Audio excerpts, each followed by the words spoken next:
able to do this for a living? Well, I mean, it's a cliche because every actor you hear you hear every actor talk about this, but that, they always feel like their last job, will be their last job, and they may never work again, And I've heard Meryl Streep talk about this, and you think like, come on. Meryl Streep. But I think there is something inherently true about that. Like it is a sort of gypsy life. You just don't know, and so it's not easy on your soul at times, but it is the journey I chose and the path I chose, and I feel more at peace with it now, of understanding. And I've seen the ebbs and flows. I know where my emotional state goes when I'm working as opposed to when I'm not working. If there's a chunk of time, obviously through the pandemic or through our strike, there's a lot of time for self-reflection and anxiety and fears and worry. But at the end of the day, I have always consistently something comes through and you work and you continue. And I think that you try to remember that in those moments, in those sort of, valleys. Is that part of the attraction to it? The sort of working without a net, like... Is there an attractive? I wouldn't say it's the attraction. It's just the reality. I mean, it's almost the cost of it. Like, it just is what it is. Yeah, I mean, that is the nature of the beast. It's yeah. Well, listen.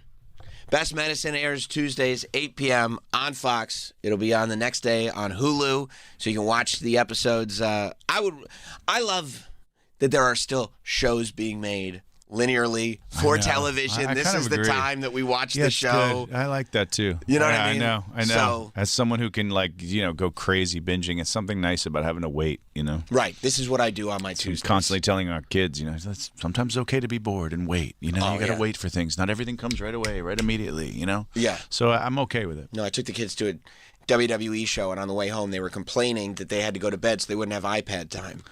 And I was like, you just went to a WWE show. It's better than you'll have plenty Your of... kids could be my kids. Yeah, this is basically, that's so not surprising to hear that. I love that. This is the generation we're at. This is really it. Josh, thank you very much. Sam, great talking to you. You too, man. Again, Best Medicine Tuesdays at 8 p.m. on Fox. Josh Charles, you're great. Thanks, brother. We'll see you guys later. Yeah, thank you.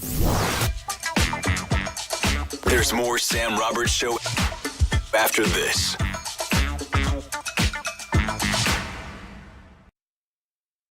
Bonfire with Big J. Okerson and Robert Kelly. Non-stop chewing. I haven't chewed anything. I know. And you know what? Christina's on mic too, and I think she chews. I'm not a host. I love you so much. When Christine came in she thought it was a commercial break, and just in front of a hot mic, she just comes in with the snacks, and she goes, "I love snacks." We were on air. The Bonfire, weeknights at 5 p.m. Eastern on Faction Talk, or anytime on the SiriusXM app. The NFL's Wild Card Weekend concludes tonight on SiriusXM. Collins over the middle and he walks in. Touchdown, Houston! At 8 Eastern, the Texans take on the Steelers. Aaron Rodgers looking at a loft. Jump ball!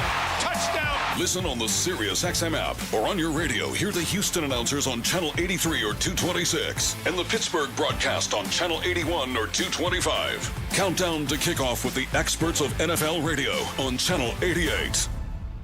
At LendSeek, we know running a business takes heart, hustle, and sometimes a little help. That's why we stand with you with our exclusive AI lending platform, connecting you to over 100 funders. If you've been in business for at least 2 years with a minimum annual revenue of $500,000, you can get up to $1 million in funding in as fast as 24 hours. No collateral, no prepayment penalties, no red tape. Apply today with no cost or obligation at lendseek.com. That's LENDSEEK.com. Catch the best basketball coverage on SiriusXM NBA Radio Channel 86. Jaylen Brown drives, bounce pass to the corner, drives baseline, strong two-hand play. Every day we bring you the latest headlines, expert analysis, and exclusive interviews with the players, coaches, and legends of the game. We're now joined by best Laker of all time. It's Magic Johnson. Nick Nurse, head coach of the Philadelphia 76ers, joins us. Plus, catch live play-by-play action you won't hear anywhere else. Tune in on NBA Radio Channel 86 or the SiriusXM app. You check your 401k, shake your head and wonder, is this really growing fast enough? You've thought about trading, but the learning curve, the stress, and the time it takes, it's just not realistic. And the idea of losing money because of one bad decision, that's enough to keep most people on the sidelines. That's why TrueTrade was created, to give you a smarter, simpler way to trade. TrueTrade's automated system takes emotion out of the equation, using technology that trades for you, even while you're living your life. And here's what makes TrueTrade different. When you download the TrueTrade app and sign up, they'll guarantee to fund each of your trading accounts with $50,000 or more in trading capital and no service fees for 12 months. So you can start building passive income without risking your own money or spending years trying to learn the market. To take advantage of our offer and secure your $50,000 in funding, download the TrueTrade app today on iOS and Android, or go to TrueTrade.io. That's TrueTrade.io. TrueTrade, where technology earns for you. You can argue opinions all day long, but you can't argue results. Greetings, naturopathic Dr. Dennis Black here, founder of Rough Greens. And for years, the big pet food companies have told you that their kibble has everything your dog needs. But here's the truth. That bag of food is cooked at such high temperatures, it's dead food. And when you feed dead food day in and day out, the fallout is itchy skin, achy joints, no energy, and endless trips to the vet. But when you add Rough Greens, you get the live vitamins, probiotics, enzymes, omega oils, and antioxidants that your dog needs. It's not marketing hype. That's real results. Senior dogs are running around like puppies. Skin problems, finally finding relief. And even the pickiest eaters are licking their bowl clean. That's proof the industry can't deny. I don't want you to take my word for it. I want you to see it for yourself. I'll send you a free Jumpstart trial bag. You just cover the shipping. Go to roughgreens.com. Use discount code PROOF. That's RUFF Greens. Discount code PROOF. Faction Talks, Trump Nation. I was talking about Roth and him having these backing singers. You know, there were a lot of people that said, man, he's clearly running tape when he was playing before on all those backing vocals. The fact that he acknowledged it, the fact that he did something about it, if enough people start caring, it can and will change. There's proof right there. There's hope, folks. Trunk Nation with Eddie Trunk. Weekdays, 3 p.m. East on SiriusXM's Faction Talk, Channel 103. So am I the only one who thinks watching TV is way too complicated? Not at all. It's ridiculous. There are too many services, and don't get me started on the cost. Good thing we found Philo, a better way to TV. I know, right? For as low as $33 a month, we get the best live channels, MTV, BET, Food Network, plus all the hit movies and shows from AMC+. And since they've added access to HBO Max Basic with ads plan and Discovery Plus to their core package, it's the best deal out there. Now we get to watch all the TV we love with just one subscription. I love that there are no contracts or hidden fees. Just great TV for an affordable price. And come on, how great is their DVR? We can save all our shows, rewatch them for up to a year, and skip the ads. It's a total game changer. Signing up was so easy, too. You just went to philo.tv and locked in the best price. Yep, a few taps for philo.tv, and we were on our way. Well, Philo was the easiest decision we've ever made. Now the hard one is deciding what to binge next. This is professional golfer Mark O'Mara. You've heard me talk about Celebrity Greens, the company that builds championship-level synthetic putting greens at the homes of amateurs and professional golfers all across North America. Celebrity Greens is known for their great design, the use of the best materials, and the amazingly high-quality installations. Their greens look great and perform like natural greens that I've played on my entire career. Now, Celebrity Greens is looking for additional sales and construction partners. If you're involved in the synthetic turf business or a contractor looking to expand your business or an entrepreneur, give Celebrity Greens a call today. They are currently expanding across North America, and they will be opening new markets soon. And if you're an avid golfer wanting the convenience and the beauty of a custom green or a beautiful low-maintenance lawn in your own backyard, you should call them too. Contact Celebrity Greens at 1-888-507-7960 or visit them online at celebritygreens.com. Celebrity Greens, redefining private golf all across North America. Visit them online at celebritygreens.com. Celebrity Greens. Running a small business is a daily balancing act. One late shipment, one price hike, one employee issue, and your whole month, maybe the entire year, could be in trouble. That's where LendSeek comes in. I needed $100,000 fast to keep up with inventory demands. LendSeek had me funded the same day I applied. Between their AI platform finding the fastest deal and a dedicated funding specialist guiding the process, it couldn't have been easier. Our AI-driven platform matches your business with the right program from over 100 funders, up to $2 million in as fast as 24 hours. Don't wait until it's too late. If you've been in business at least 2 years with more than $500,000 in annual revenue, qualifying is simple. No collateral, no out-of-pocket costs, no hassle. From lines of credit, term loans to revenue-based financing, LendSeek is open for business. Apply in minutes at lendseek.com. That's LENDSEEK.com. Greetings and citations, fine shits.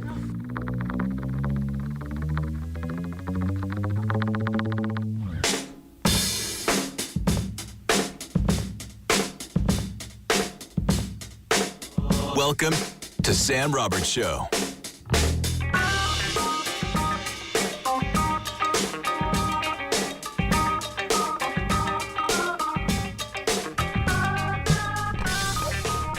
Oh, yeah.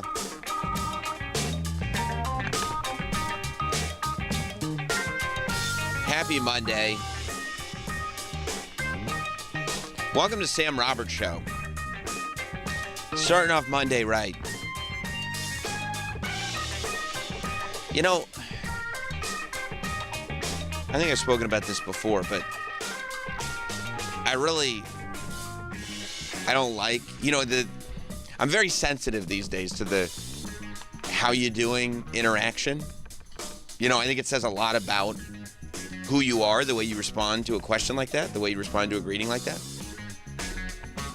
And I was talking about it, actually at the end of last year with Nicole on Satisfying Podcast. Like, I took my kid to march in a Thanksgiving parade.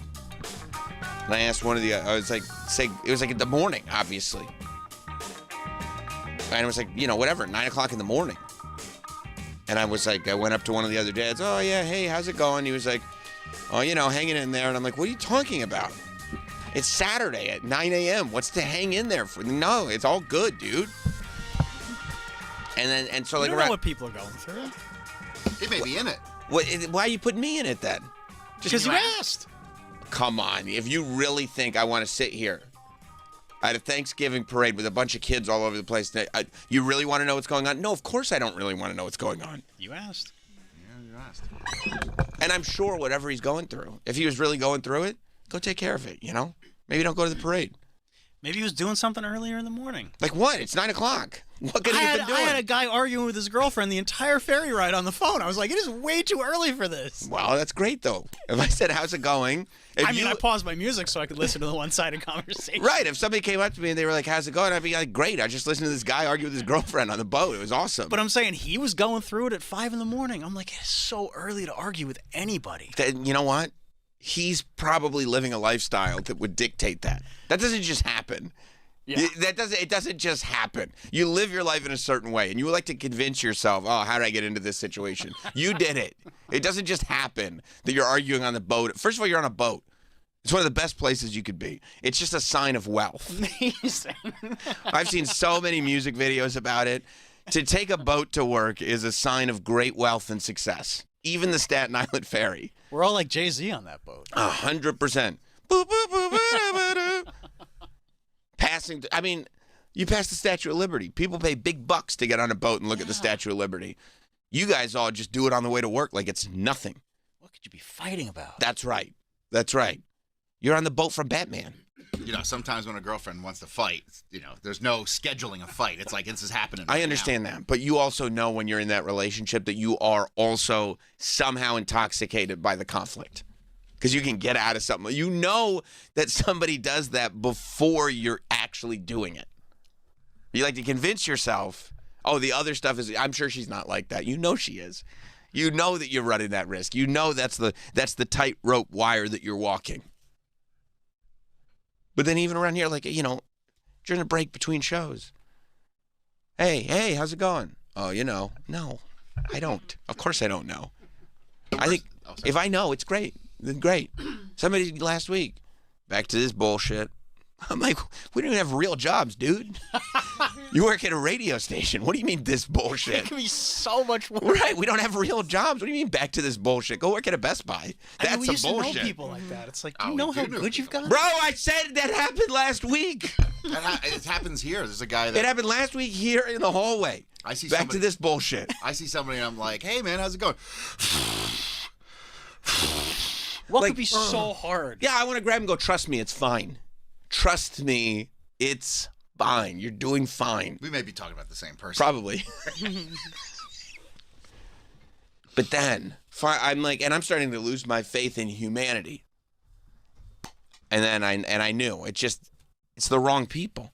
I was walking down the hallway just now, and remember Cashmere, who interned on Bennington, who's now the face of Page Six, is killing it. Yeah. He's like does the Today Show with Jenna and all that. I passed him in the hall. I go, hey man, how's it going? And he said, you know what he said? Bright-eyed, bushy-tailed, happy Monday. He's a great guy. I was like, hell yeah, it is a happy Monday. Look at where we're at. I said, that fine. You see, I knew I wasn't crazy. Because you just get hit with it so much that you think you're nuts. But it's like, what do we... It's too much negativity. And misery loves company. Yes, it does. That's what it is. They say hanging in there because they want you to agree and be like, I know, right? Right, back to this bullshit, huh? I go, no, man. Yeah, I hate my job, too. Yeah, this, of course. Yeah, this sucks. Maybe you should ask a question. Just go, but then I'm like, I don't want to be that guy who's like, yeah, don't talk to him. He doesn't talk to anybody. No. Like, I always say, like, hey, what's up, bro? What's good, bro? That's a question. That is a question. I mean, it's kind of like nothing. Nothing. It's all bad. Bullshit. We didn't win a Golden Globe. How are we going to survive? That's a question. You can't get out of it. It's not really a question. Neither is how you doing. Well, I'm not sitting there going like, I don't have a notepad and you're sitting on a couch and I'm sitting on a chair next to you. It's not a therapy session. We're still walking. We're walking and talking. Yeah, how you doing is not a question. No, we're not going to, especially if we're walking That's like in two different directions. Of course. You're totally right. I've only got one answer. It's great. Of course, it's amazing. It's fantastic. It's fabulous. Had a great NFL weekend. You know what I mean? Like, what could be bad? Yeah, I don't know. People they wake up miserable, man. They do. And they don't, and nobody thinks.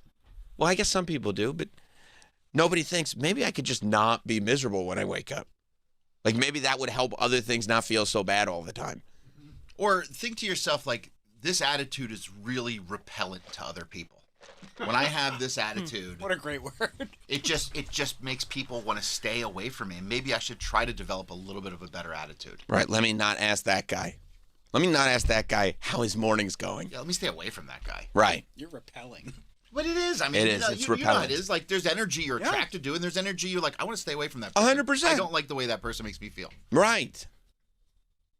Like in the movie Big, when John Lovitz points out to Tom Hanks, that's the welcoming committee. Once she gets her hands off you, once she gets her hands on you, there's no getting her off.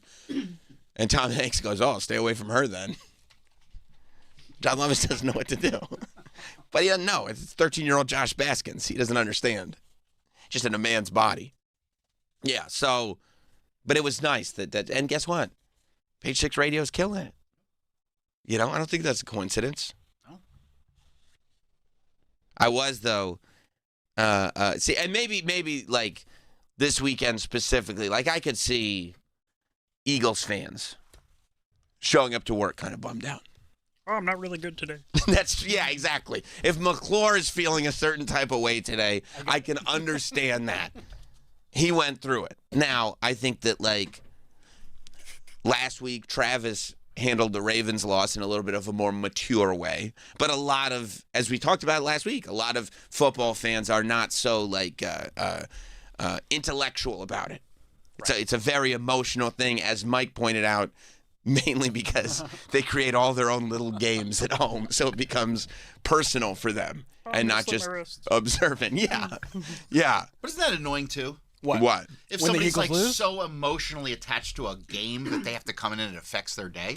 Well, the next day, yeah. I mean, it's like imagine watching like a soap opera and being like, oh, this happened. I can't deal with the day. Oh, people put a lot of personal energy into. You mean like when you guys couldn't talk to me after WrestleMania because John Cena was going to ruin wrestling? We were walking on eggshells. Oh God, John Cena took the title.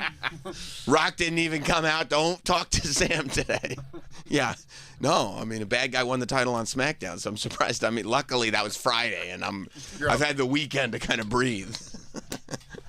Yeah. No, I mean, for some people, though, especially football, more so, I mean, people do it with all sports, but I think more people do it with football. Like, their team becomes their identity.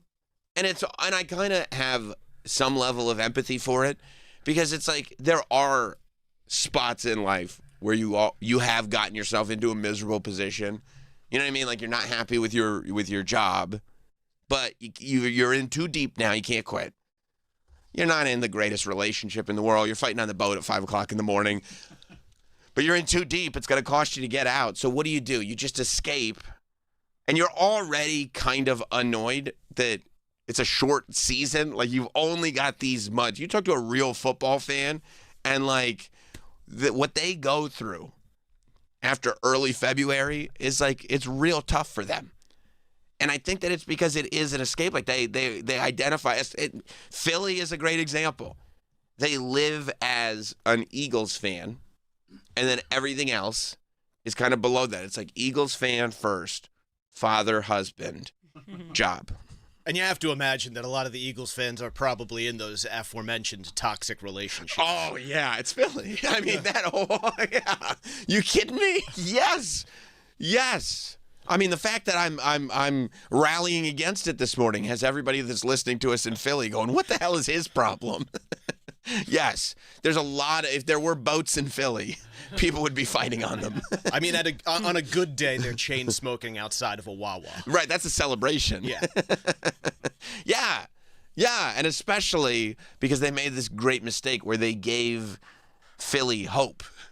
Like, they gave them hope. Like, the Eagles are a great team, but unfortunately are not headed back to the Super Bowl. And they thought it was always going to be this good. And it's like, no, you get crushed by the cutest boys in the league, they call them. Not all of them. San Francisco 49ers. Well, no, some of them had a tough game. Yeah. What's going on with Kittle? He was hanging out in the locker room with a bottle of tequila. Good for him, man. He's still partying. It's his team. I read that somebody said, hey, can we get you anything? And he said a bottle of tequila, and somebody brought him back a bottle. Good. I mean, listen. Poor guy. He deserves a bottle of tequila. For sure. You know, yeah. This is his win, too. Yeah, I mean, all the games, I think, were really good this weekend. You had the Rams over the Panthers. Great game. Bears over the Packers. I mean, talk about, insane. Yes. Second half. Yes. They're giving Chicago a reason to be like, yes. And Chicago's a great city. They got the bean. Oh, the bean rules. Everybody loves the bean. Someone might be living in there. I think there is somebody living in. I think Mr. Bean lives in the bean. I think that's where Rowan Atkinson has been this entire time. And he just comes out to film stuff. He's going to pop out of the bean and go.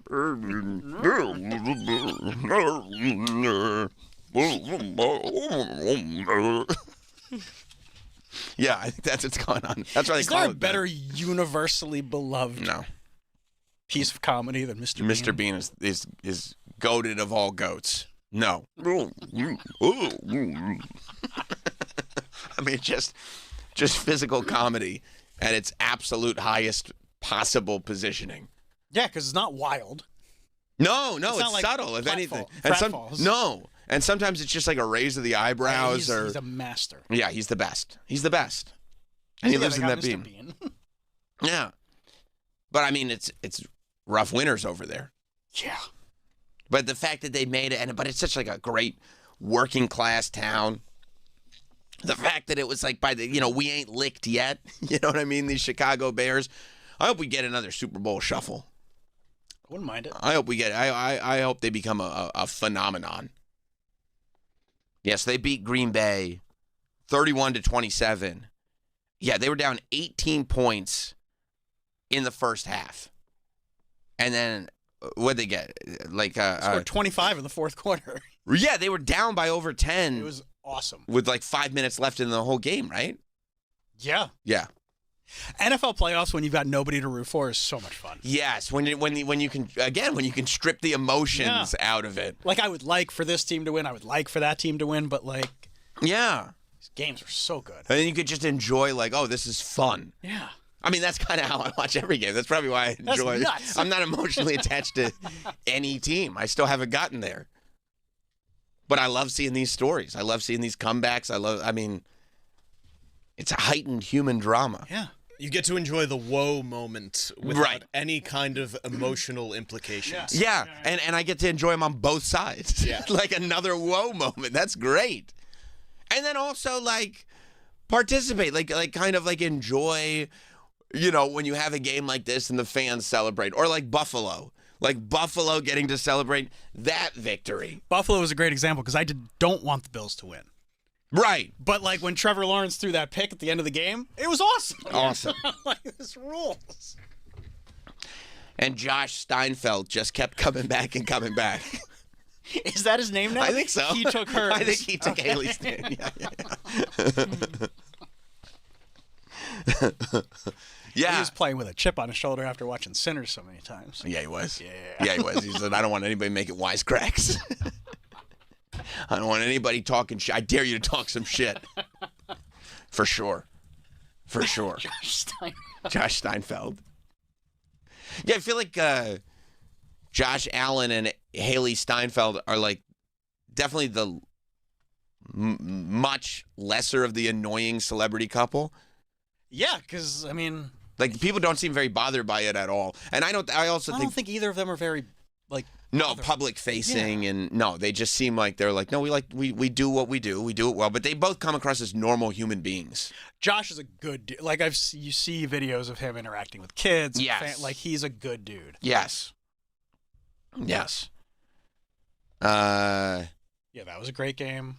And then you had the Patriots over the Chargers. I didn't watch that. Oh. I don't know that I don't think I did. It was on last night. Oh yeah, no. I was flipping back and forth between that and the boring ass Golden Globes. Patriots Chargers was fun. It was a fun game. If you're a football fan, it was a lot of defense early. Sure. The Patriots were abusing Herbert. Look, they're going to get out there and they're going to abuse Herbert. That sounds like some kind of innuendo. I mean, are you up in your room abusing Herbert again? He just had shit luck in the fucking playoffs. Yeah. And then tonight it's the Texans in Pittsburgh, right? Yeah. So, you know, it would be funny if Aaron Rodgers is able to take Pittsburgh way further. I hope he doesn't. Than he was able to take, you know. It would annoy so many people. That's why. I'd prefer he gets, like, you know, destroyed tonight. Sure. I think a lot of people would prefer that, especially in New York. But I mean, the idea that And Baltimore. And Baltimore, too. Yeah, you're right. You're right. And Baltimore, too. And so many people want the Josh Allen story to happen. Right. That, like, if it came down to Aaron Rodgers shitting in their cornflakes, like the no vaccine Joe Rogan guy, that would really bother a lot of people. So Yeah, that'd be fun. There's a lot that would bother people, and that's the other thing. When you're not emotionally attached to anybody, you can have fun at people being bothered. Yeah. You know, that's also a good time. You find the same thing, Mike, when you can kind of step out of the Dallas situation and then just start observing? Oh, yeah. And especially in a season like this where, you know, going in, probably not going to be a playoff team. Right. There was some frustrations along the way because the offense was so good, the defense was historically bad. But then, you know, but they're out of it a few weeks before the regular season ends, so it kind of has the sting kind of goes away before the playoffs start, and then you just get to shift into, well, I'm going to sit back and enjoy every little element of this. You described the Eagles' offensive effort as lethargic. Not impressed. I can't say that was mine. That was from news copy, but I will. Saquon had a good game. I mean, he's just fucking explosive. Yeah. But when the 49ers wide receiver has more air yards than your quarterback. I mean, yeah. I love a trick play in the playoffs is always a good time. But yeah, watching Philly fans just implode. They're calling for the head of a coach who won them a Super Bowl last year. Bro, these poor coaches. And one of the best parts about it is because they wanted him to hold on to a timeout so that they could maybe make a desperate attempt to win the game after having had to stop Green Bay. Like, it's just like this logic that they're applying to the situation to be very mad at him is incredible. It has to be his fault, however we get there. The Dolphins fired poor Dan Soder's friend, huh? Yeah, he's gone. I saw a photo of him on the carousel at Disney World. Oh, I guess that's one reason to celebrate. Yeah, I mean, that's probably what I would do if I got fired. I mean, what else are you doing? If you want to, do anything. And I guess you made enough money that you could do those last-minute trips. Yeah, Those plus coaches I get think paid he's really well. They probably get to cut the line, too. Yeah, you probably just drive up there from Miami, clear out your office. Oh, yeah. That is what I would do. Book a fast pass. Spend a ton of dough. Yeah. Just celebrate on the carousel. Ride Guardians a few times. And then figure it out. And then figure it out. And by the way, he'll be Buy fine. some pants to fit. He's like, yeah, was he 26 years old? Something like that. Yeah, he's very young. He'll be fine. He could go back get another degree. He could start a whole other career for himself if he wanted to. Ray in Georgia. What's up, Ray? Hey, the Texans and Steelers tonight, I heard one of these sports reporters say that the Texans were going to wear Aaron Rodgers like a hat. Oh, that's not the nicest thing in the world. Thank you, Ray. Yeah, I mean, is there anything that the Texans would have to worry about tonight, Mike? The Texans are a very good defensive team. Yeah. It's gonna be very interesting watching an old man play against a ferocious defense. Yeah, it seems like that Aaron Rodgers signing would be one of those things that, like before the season starts, be like, oh yeah, this would be good. It'll get people interested. People buy tickets. Like it's a thing. Everybody's talking about it. But then you get to a playoffs and you get to a game like this, and you're like, oh. This is the reality of what we did. It's like those kids who stole the ambulance at Woodstock. Right. Now where are we going to drive? Like, wait, we actually got it. Yeah.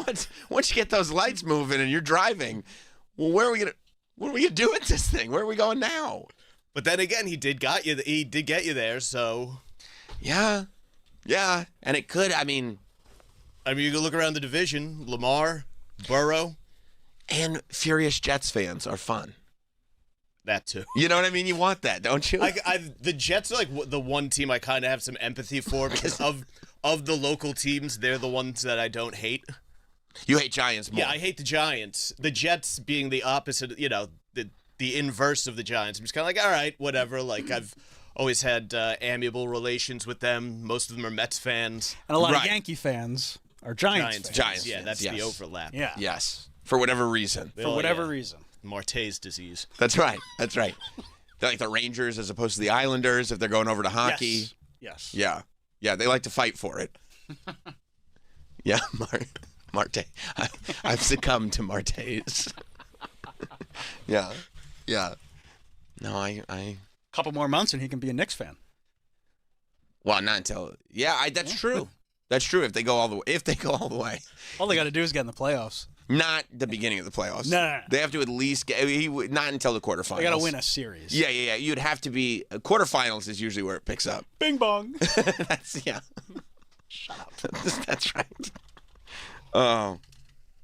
So yeah, that was great NFL weekend. It was a great NFL weekend. It's fun to have it on.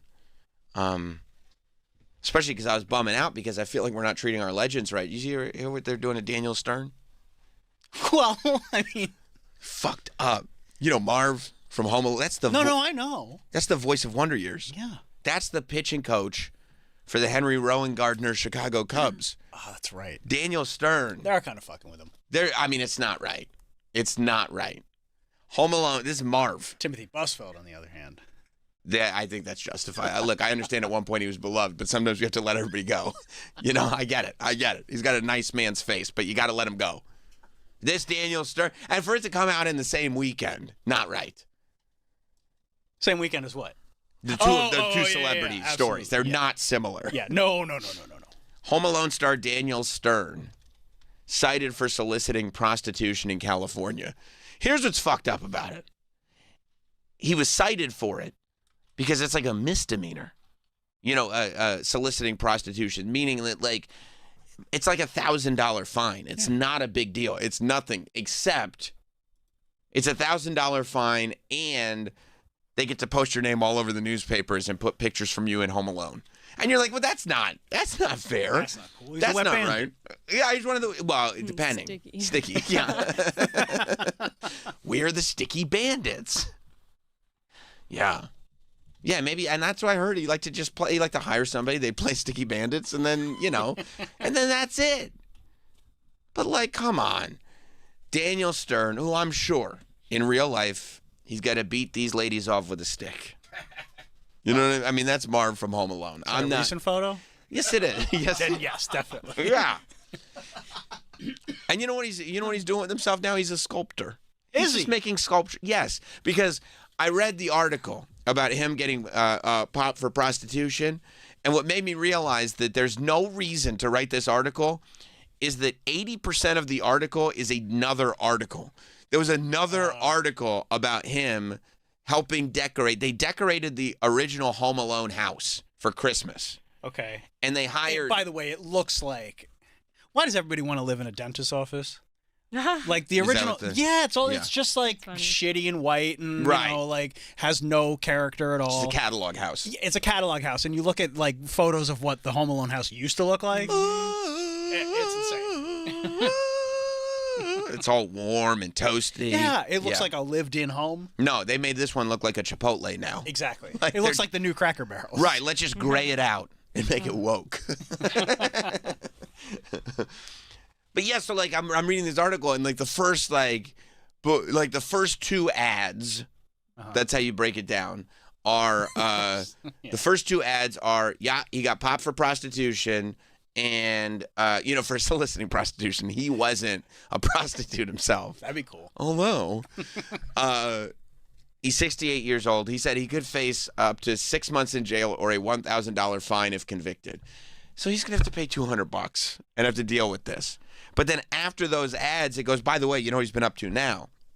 He's been he was asked to design a sculpture for the Home Alone house. And then there's all these quotes about him talking about making a sculpture for the Home Alone house. And you realize that 3 weeks ago they probably wrote an article about him making a sculpture for the Home Alone house. So they just copy and pasted the rest of that article and put it at the bottom of this one. So they could still get all their ads because there's nothing more to say. He was just, a guy. See, and then you read this about prostitution, and it says, here's his quote in the article about him getting charged with soliciting a prostitute. His quote is, "I got a call from the people who own the Home Alone house," Stern, 68, told People during an interview published on Christmas Eve. "And I'm a sculptor. They asked if I would do a sculpture for the house. So I'm creating a sculpture of me and the spider." That's great. Right. But now we've kind of forgotten what this article was about to begin with. What does that have anything to do? You're just copying, and it's not even, this is the Post. They're just copy and pasting People Magazine's article about the sculpture of him and the spider. Oh, he makes tangerine juice? See what I'm saying? Now I'm just looking at his Instagram. He looks like he lives a life. And, which is why put up a headline about this guy getting charged $250 because he's, Well, it's in the news. Buying a no, it's only in the news because they put it there. Oh, yeah.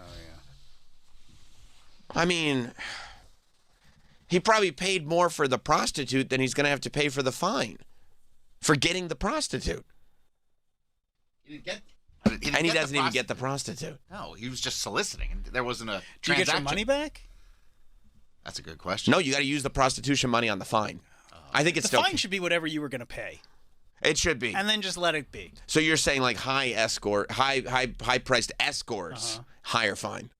Yeah. But like if you're Cost just of doing business. if you're just looking for a $50 streetwalker, then that's all that is. That's $50, like yeah. it's like you didn't pay for parking. Your punishment is you have to pay what you were going to pay. But you're not going to get But anything. you get nothing. And if you're famous, we get to put you in the newspaper. Well, that's their decision. Whose decision? The TMZ.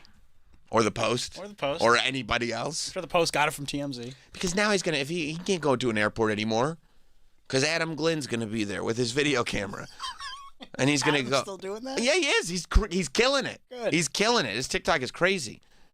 But he's going to go, he's got to ask about the prostitution now. And that's not what Marv wants to talk about. He'll be fine. When you talk about being the, like, older Kevin Arnold, reminiscing on the Wonder Years.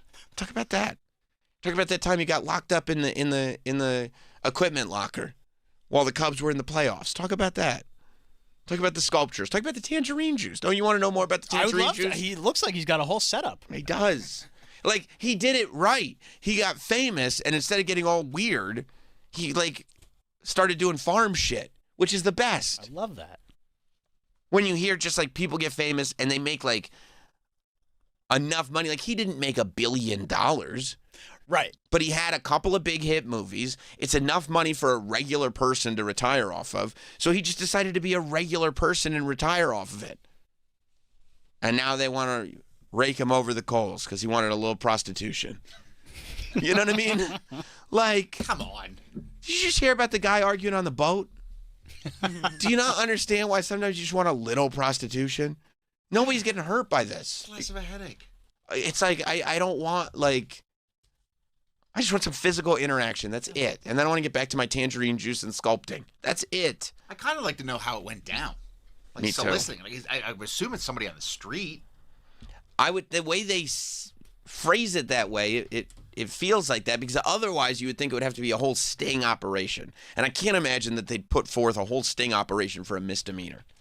Right. Yeah, unless there's like a cop sitting next to like a street hooker, and then they're like, okay, let's wait and see who goes up to her. No, yeah, I think that it's more like one of those, like how at the end of the month you see cops like waiting, on the highway with the gun, just waiting to bust somebody because they got to get something. The fuzz. Yeah. It's probably like at a certain point in the month.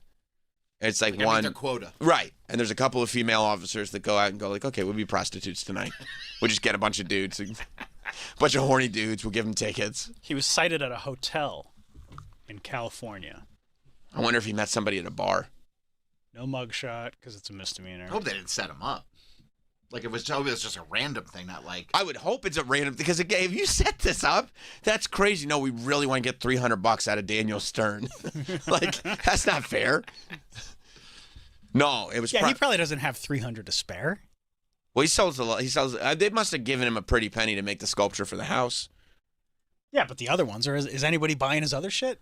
Now that I know about it, I'd like to grab You one. want one? I want one. I'd like one in the basement. Wouldn't it be cool if I was like, that's a Daniel Stern over there? I'd be like, oh, that's the guy that solicited a prostitute. Like, oh no, man! Why would you? You mean the guy from the prostitute? He offers private commissions by appointment. That's sick. By appointment, we know what that means. Daniel Stern offers private. Vetted collectors. You're not a vetted collector. Oh, come on. Oh, you could be a discerning client. I'm a discerning client. These opportunities. But I don't want him to try to get me to do prostitution. Yeah. Oh, maybe that's it. Now that I know what he's up to. It would be great if I'd be like, I'm a discerning, and you got like 3/4 of the way in. And then just as you're like deciding a price, be like, well, like, tell me this. What was the story on that prostitute? And he's like, God damn it. Tell me about the prosy. Yeah. You still getting hookers and stuff?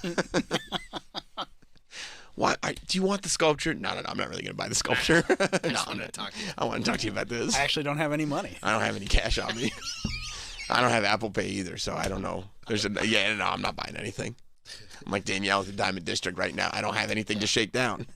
I'm just walking and I'm just walking and shopping. Just walking and shopping. No, it's just not. It's not right. Okay, so if it was at a hotel, I wouldn't be surprised if it's like met at a bar. There's probably some hotel bar. There's probably some cop that hangs out pretending to be a prostitute at the hotel bar. It's still shitty. Of course it is. And it's California. You guys got a lot more bigger problems to worry about. Like what? Than a guy trying to get a hooker. Yeah. Get those hobos to stop lighting fires. You know what I mean? Unhoused. That's right. That's right. Aren't the Waymos like running over people or something like that? Like it's a mess out there. It's the Wild West out there. That's right. That's right. It's the gold rush all over again. I'm worried about a guy who wanted a hooker. I just wanted a little hooker. Yeah, late at night in a hotel bar. What else are you doing in the hotel bar? Get your quota up. Oh, and now poor Daniel Stern has to sit there next time he goes to a hotel and be like, well, that's clearly a prostitute, but it might be a comp, so I can't do that. What am I going to do? Go back to my room and sketch ideas for sculpts? You know what I mean? I was hoping to relieve a little tension. I have all this tension. Squeeze some tangerines. Yeah, I got to go back to squeezing tangerines now. By the way, who likes tangerine juice that much? I don't know, man. That he's like, I'm going to start making this wholesale. Nah, I just grab some Tropicana. I mean, maybe he saw a hole in the market. He's like, oh. I don't know. I mean, he's got to set up like... There's all this orange juice. There's no tangerine juice. I mean, I guess not. Like, look at this. He's got a whole setup. Yeah, it's an industrial strength tangerine juicing Looks machine. like the dad from Gremlins. Yeah. I would imagine he must have some kind of tangerine farm or tree or a bunch of trees or something like that. All them goddamn tangerines. It's a lot of tangerines. And he's like, look, and I'm like, well, I go, this orange juice tastes weird. He's like, well, that's because it's tangerine juice. I'm like, oh, okay. By the way, do you have any orange juice? Like just regular OJ? Yeah, this is kind of sweet. All right. No, okay. You just do the tangerines. All right. Okay. Well, then we'll have tangerine juice. Probably delicious. Yeah. Anyway, tell me about the prostitute. Yeah. That wasn't your first time, was it? Oh. Is this him making tangerine juice? Let's see. What else is he going to do with all those tangerines? Yeah, well, you can't eat them all. A lot of these are liked by Mario. Mario who? Bosco. I wonder if he's worked with Daniel Stern before. I mean, as a prostitute.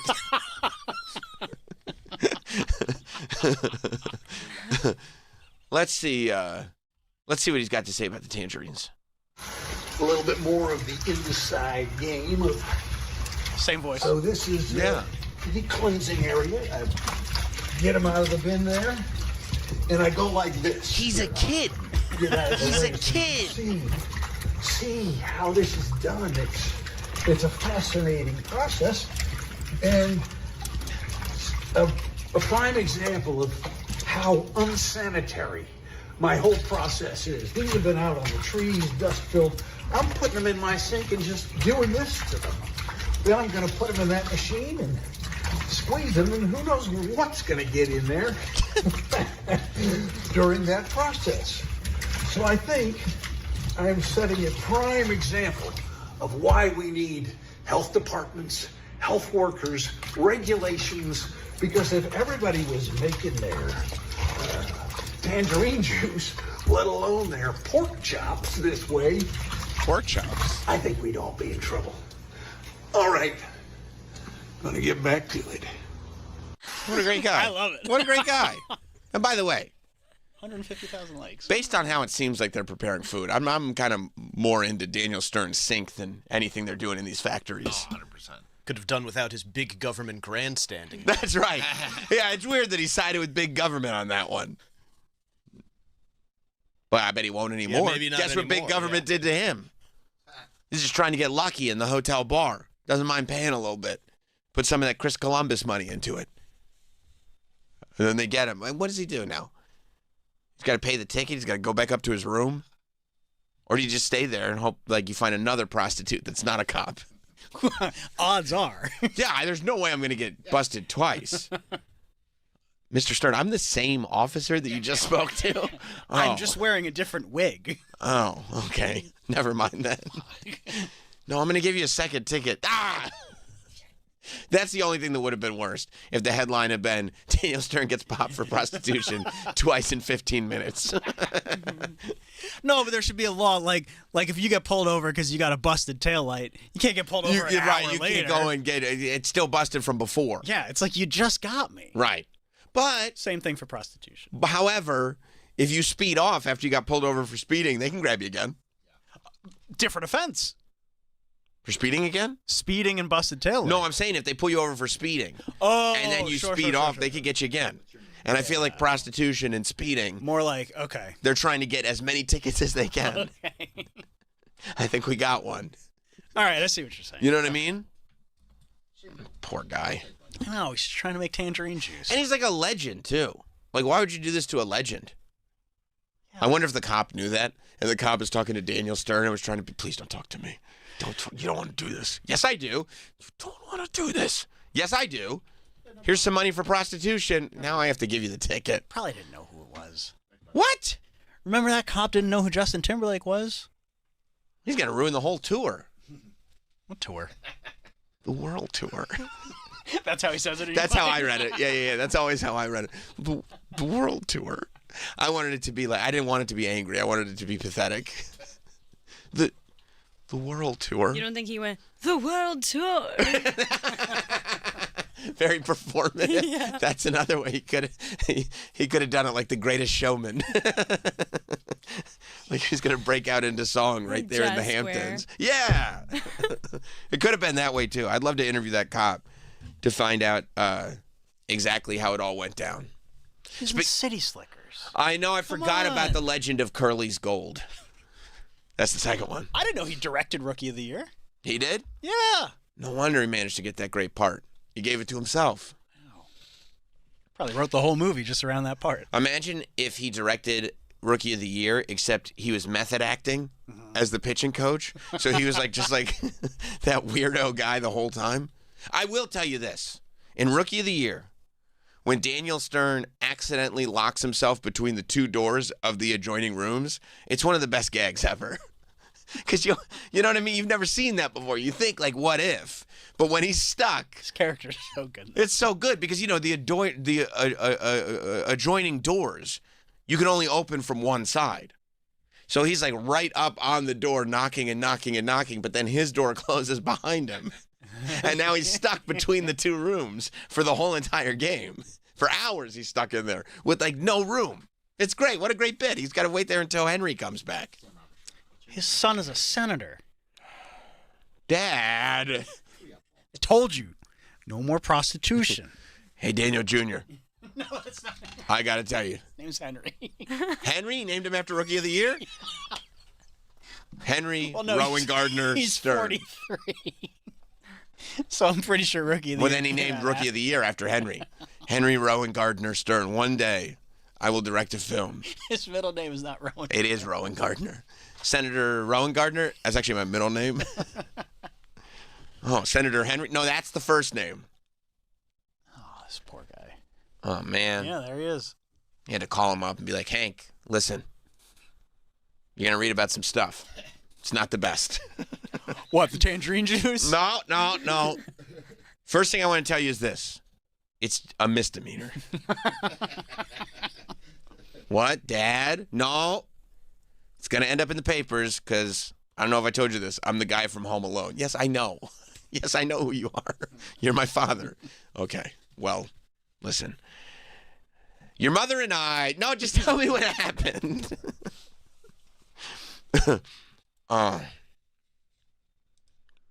Paul in Los Angeles. What's up, Paul? Hi, guys.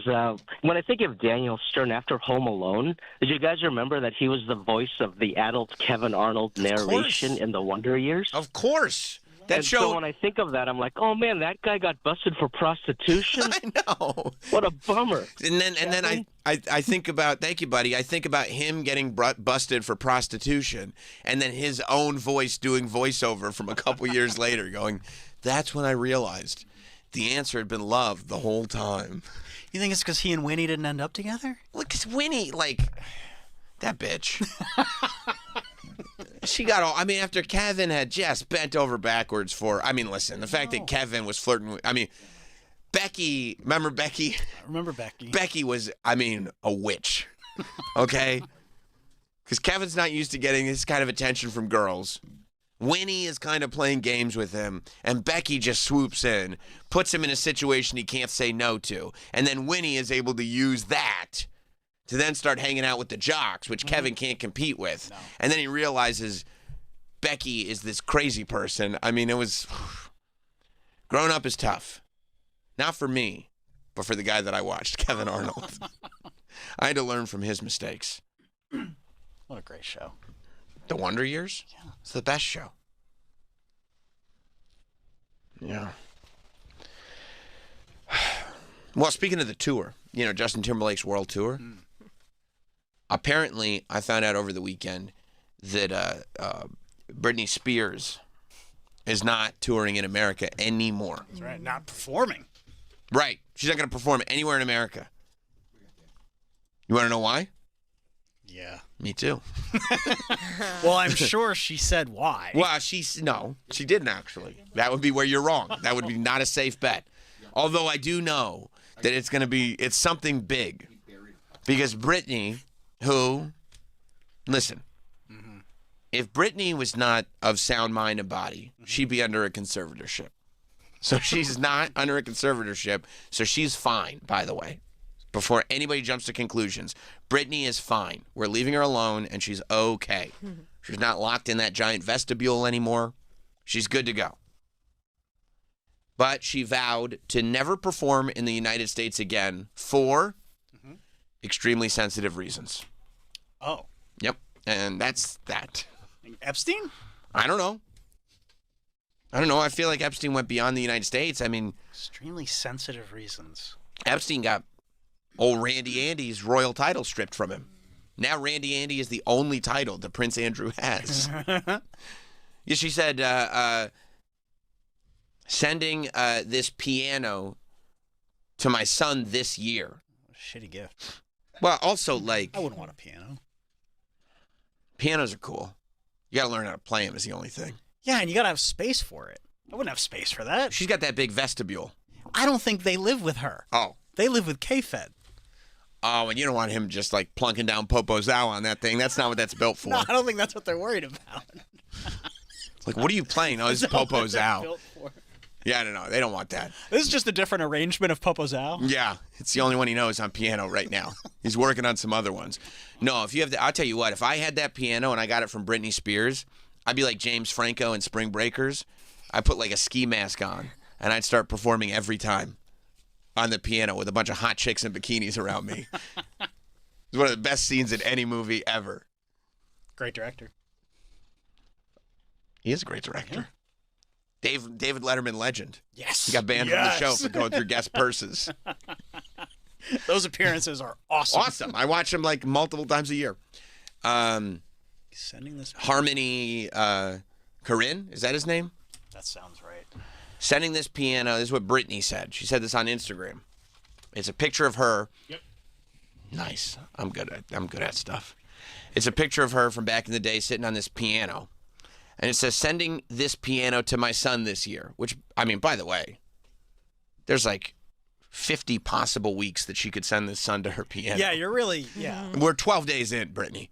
Interestingly enough, I dance on Instagram to heal things in my body that people have no idea about. Nothing to do with anything. Well, these are just sentences. It's more stream of thought. I'm assuming it's going to get back to the piano. And then she wrote, yup, and it's embarrassing sometimes. Okay. I also like that she went, yup, because in her head she was going to write, interestingly enough, I dance on Instagram to heal things in my body that people have no idea about. And she goes, clearly they're going to go like this. Really? And that's why Brittany goes, yep. And it's embarrassing sometimes. But I walked through the fire to save my life. That's sick. I will never perform in the United States again because of extremely sensitive reasons. Oh. But I hope to be sitting on a stool with a red rose in my hair, in a bun, performing with my son in the UK and Australia, all caps, very soon. He's a huge star, and I'm so humbled to be in his presence. Godspeed, little man. Is he a huge star? Is Britney Spears' son doing something? What's his name? I'm assuming Kevin, but I don't know for sure. Not that I've heard. Yeah. Yeah, I didn't. I mean, I don't even know his name. Yeah. Well, there's Sean and Jaden. Sean and Jaden. Jaden Smith? No. That's a different son? That's a different successful son. Oh, I see. I see. No, yeah, I don't. Brittany is really good at just writing these posts that like nobody knows what she's talking about. But maybe like Oh, that's the piano from the 2002 American Music Awards where she performed "I'm Not a Girl, Not Yet a Woman." All she needed was time. That's all. I mean, it's a Okay. great song. I guess that's from that movie, right? Crossroads. Is it from Crossroads? I think so. I could be wrong though. I don't know of this performance that you speak of. It's not. It's not. Spears didn't clarify which of her sons, No. Sean or Jaden, she was referring to. Oh yeah, but it's just one. She doesn't say it's my sons. Which kind of tells me that he's not a huge star. Wow, but in her mind, one of them is a huge star. Yeah. And with that, now I really want to know. Like, she's clearly got a favorite because one of them's getting a piano. That's a bummer for the other one. Yeah, one of them's not getting shit. Unless they read this and they're like, who's she talking about? Well, maybe the point is she wants him to fight over it. Like you have to figure out between the two of you. I don't think they would care. I want that piano. They would probably just leave it outside. You can't leave a piano outside. Maybe if you're on the West Coast because it doesn't rain that much. But like, they don't care about her. Why don't they care about her? How dare you? They've been estranged for years. You think everybody doesn't care about their mothers? No, I'm just saying. I mean, she's not been a part of their lives for a long time. I guess, but it's Britney Spears, though. I don't know, man. I would I'd care. rather be no mom. The Britney Spears kid? Yeah, dancing around with knives. That's Just all make dinner. embarrassing. In the vestibule? It's embarrassing. Yeah. I guess that's true. It's like, oh, did you see your mom again? And even in the peak, like, what were you getting? Yo, your mom is so hot. Yeah. Like, I don't want to hear that. Come on, stop. That's my mom. What are you doing? Yo, why'd your mom shave her head? I don't know. She's dealing with stuff. Like, I guess that's true. But one of them's getting a piano out of the deal. Travis, you wouldn't accept a piano from your mom? No, if the doorbell rang and it was FedEx with a big piano, It's I'd be a like, giant "Oh, box. Good. Yeah. They're like, first of all, I don't have room. And they're like, well, this piano took up the whole truck. Second of all, it costs a lot of money to tune a piano. So like, I'm not getting a piano tuner over not here. getting it tuned. And then FedEx guy's looking at you going like, you're really going to make me put this fucking thing back in the truck. You can refuse delivery. Yeah, you can refuse delivery. You're returning to sender me right now. Yeah. He's fine. They probably got it on a dolly. A dolly. Yeah, just roll it back in the truck. Yeah, tip the guy 20. Be like, hey, buddy, just take it. 20. Here's 20. Put the piano back in the truck. I'm not interested. Yeah, give him the old Sam Roberts. Here's 20. Here's a nice 20. Let me peel one off for you. Peel off at 20. People will do, though. Well, you kidding me? You're making me put this back on the truck? Yeah, but not just the piano. Put this with it. A little something for you. Yeah. I'll offer him a Okay. water. Here's a water and a 20. Yeah. Okay, yeah, no, I'll take that. A water and a 20 is a great deal to put a piano back on the truck. Back on the truck. Especially if you got a dolly. Right. And honestly, I would tell him this. Bro, if you got a place for it, don't even bother returning to sender. Keep it. Here, I'll sign for it. What if I told you today you just got yourself a piano and a 20? Yeah. You like to tickle the ivories? Keep it for yourself. Yeah, if it's so crazy that I don't want this piano, help yourself to it. My mom's trying to make me go to Australia. I don't even live there. I don't even live in Australia. I live right here, where this piano is right now. You take it. I don't even know how to play this goddamn thing. I don't know how to play piano. I have no interest in playing a piano. What am I going to do with a gun rack? Wayne, if you're not careful. Keep telling her, Mom, don't send me the piano. Don't send me the piano. Maybe they get the other. I hope you're the star. I hope you're the star. The two brothers are arguing with each other over who's got to take the piano. Because those kids are grown men now, right? They're grown-ups. 20 and 19. Right. Yeah. I mean, they got to get a giant piano from the American Music Awards into a dorm room in college. Yeah, right. That's such a pain in the ass. Imagine your dorm mate. It's like we can't fit the. I know, but my mom said it to me. What do you want to do? Those dorms are small. I know. And now they're sitting there in the middle. Like, it's taking up the whole room, dude. I can't see the TV. Yeah, I know. I'm sorry. Put the TV on the piano. Yeah, put the TV on top of the piano. You don't even know how. I know. I'm going to learn. We'll eat dinner on the piano. I'm going to learn. And then, I don't know. End of the Or maybe semester. put it in the common area. Yeah, that's true. Even in the common area. Hey, man, this is Britney Spears piano from the AMAs in 02 if anybody wants to play it. We're just going to leave it here at the end of the semester. Hey, what happened to my piano? I left it at school. I didn't know. What do you want me to do with it? I don't know what to do with it. You have FedEx bring a whole piano. She's weird. They're going to have a helicopter drop it off in one of those big steel crates like when they drop off atomic bombs.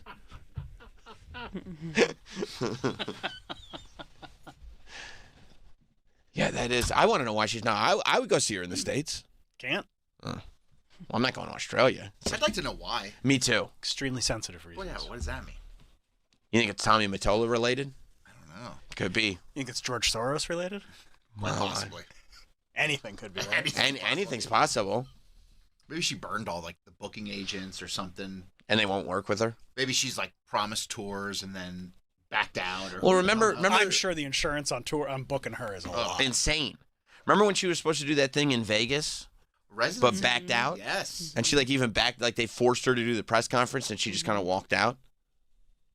I mean, imagine the mess that causes. Yeah. But also, did they ever have her to begin with? Was that one of those things that she got signed up for without permission? She was saying from the beginning. Didn't she do a Vegas residency? I think she did like a while before that. And then there was one when I think that was a big part of when they were trying to get her out of the conservatorship during the Free Britney thing, the press conference where it's like she just showed up, she seemed really out of it, she seemed really weird, and then just walked out. Okay.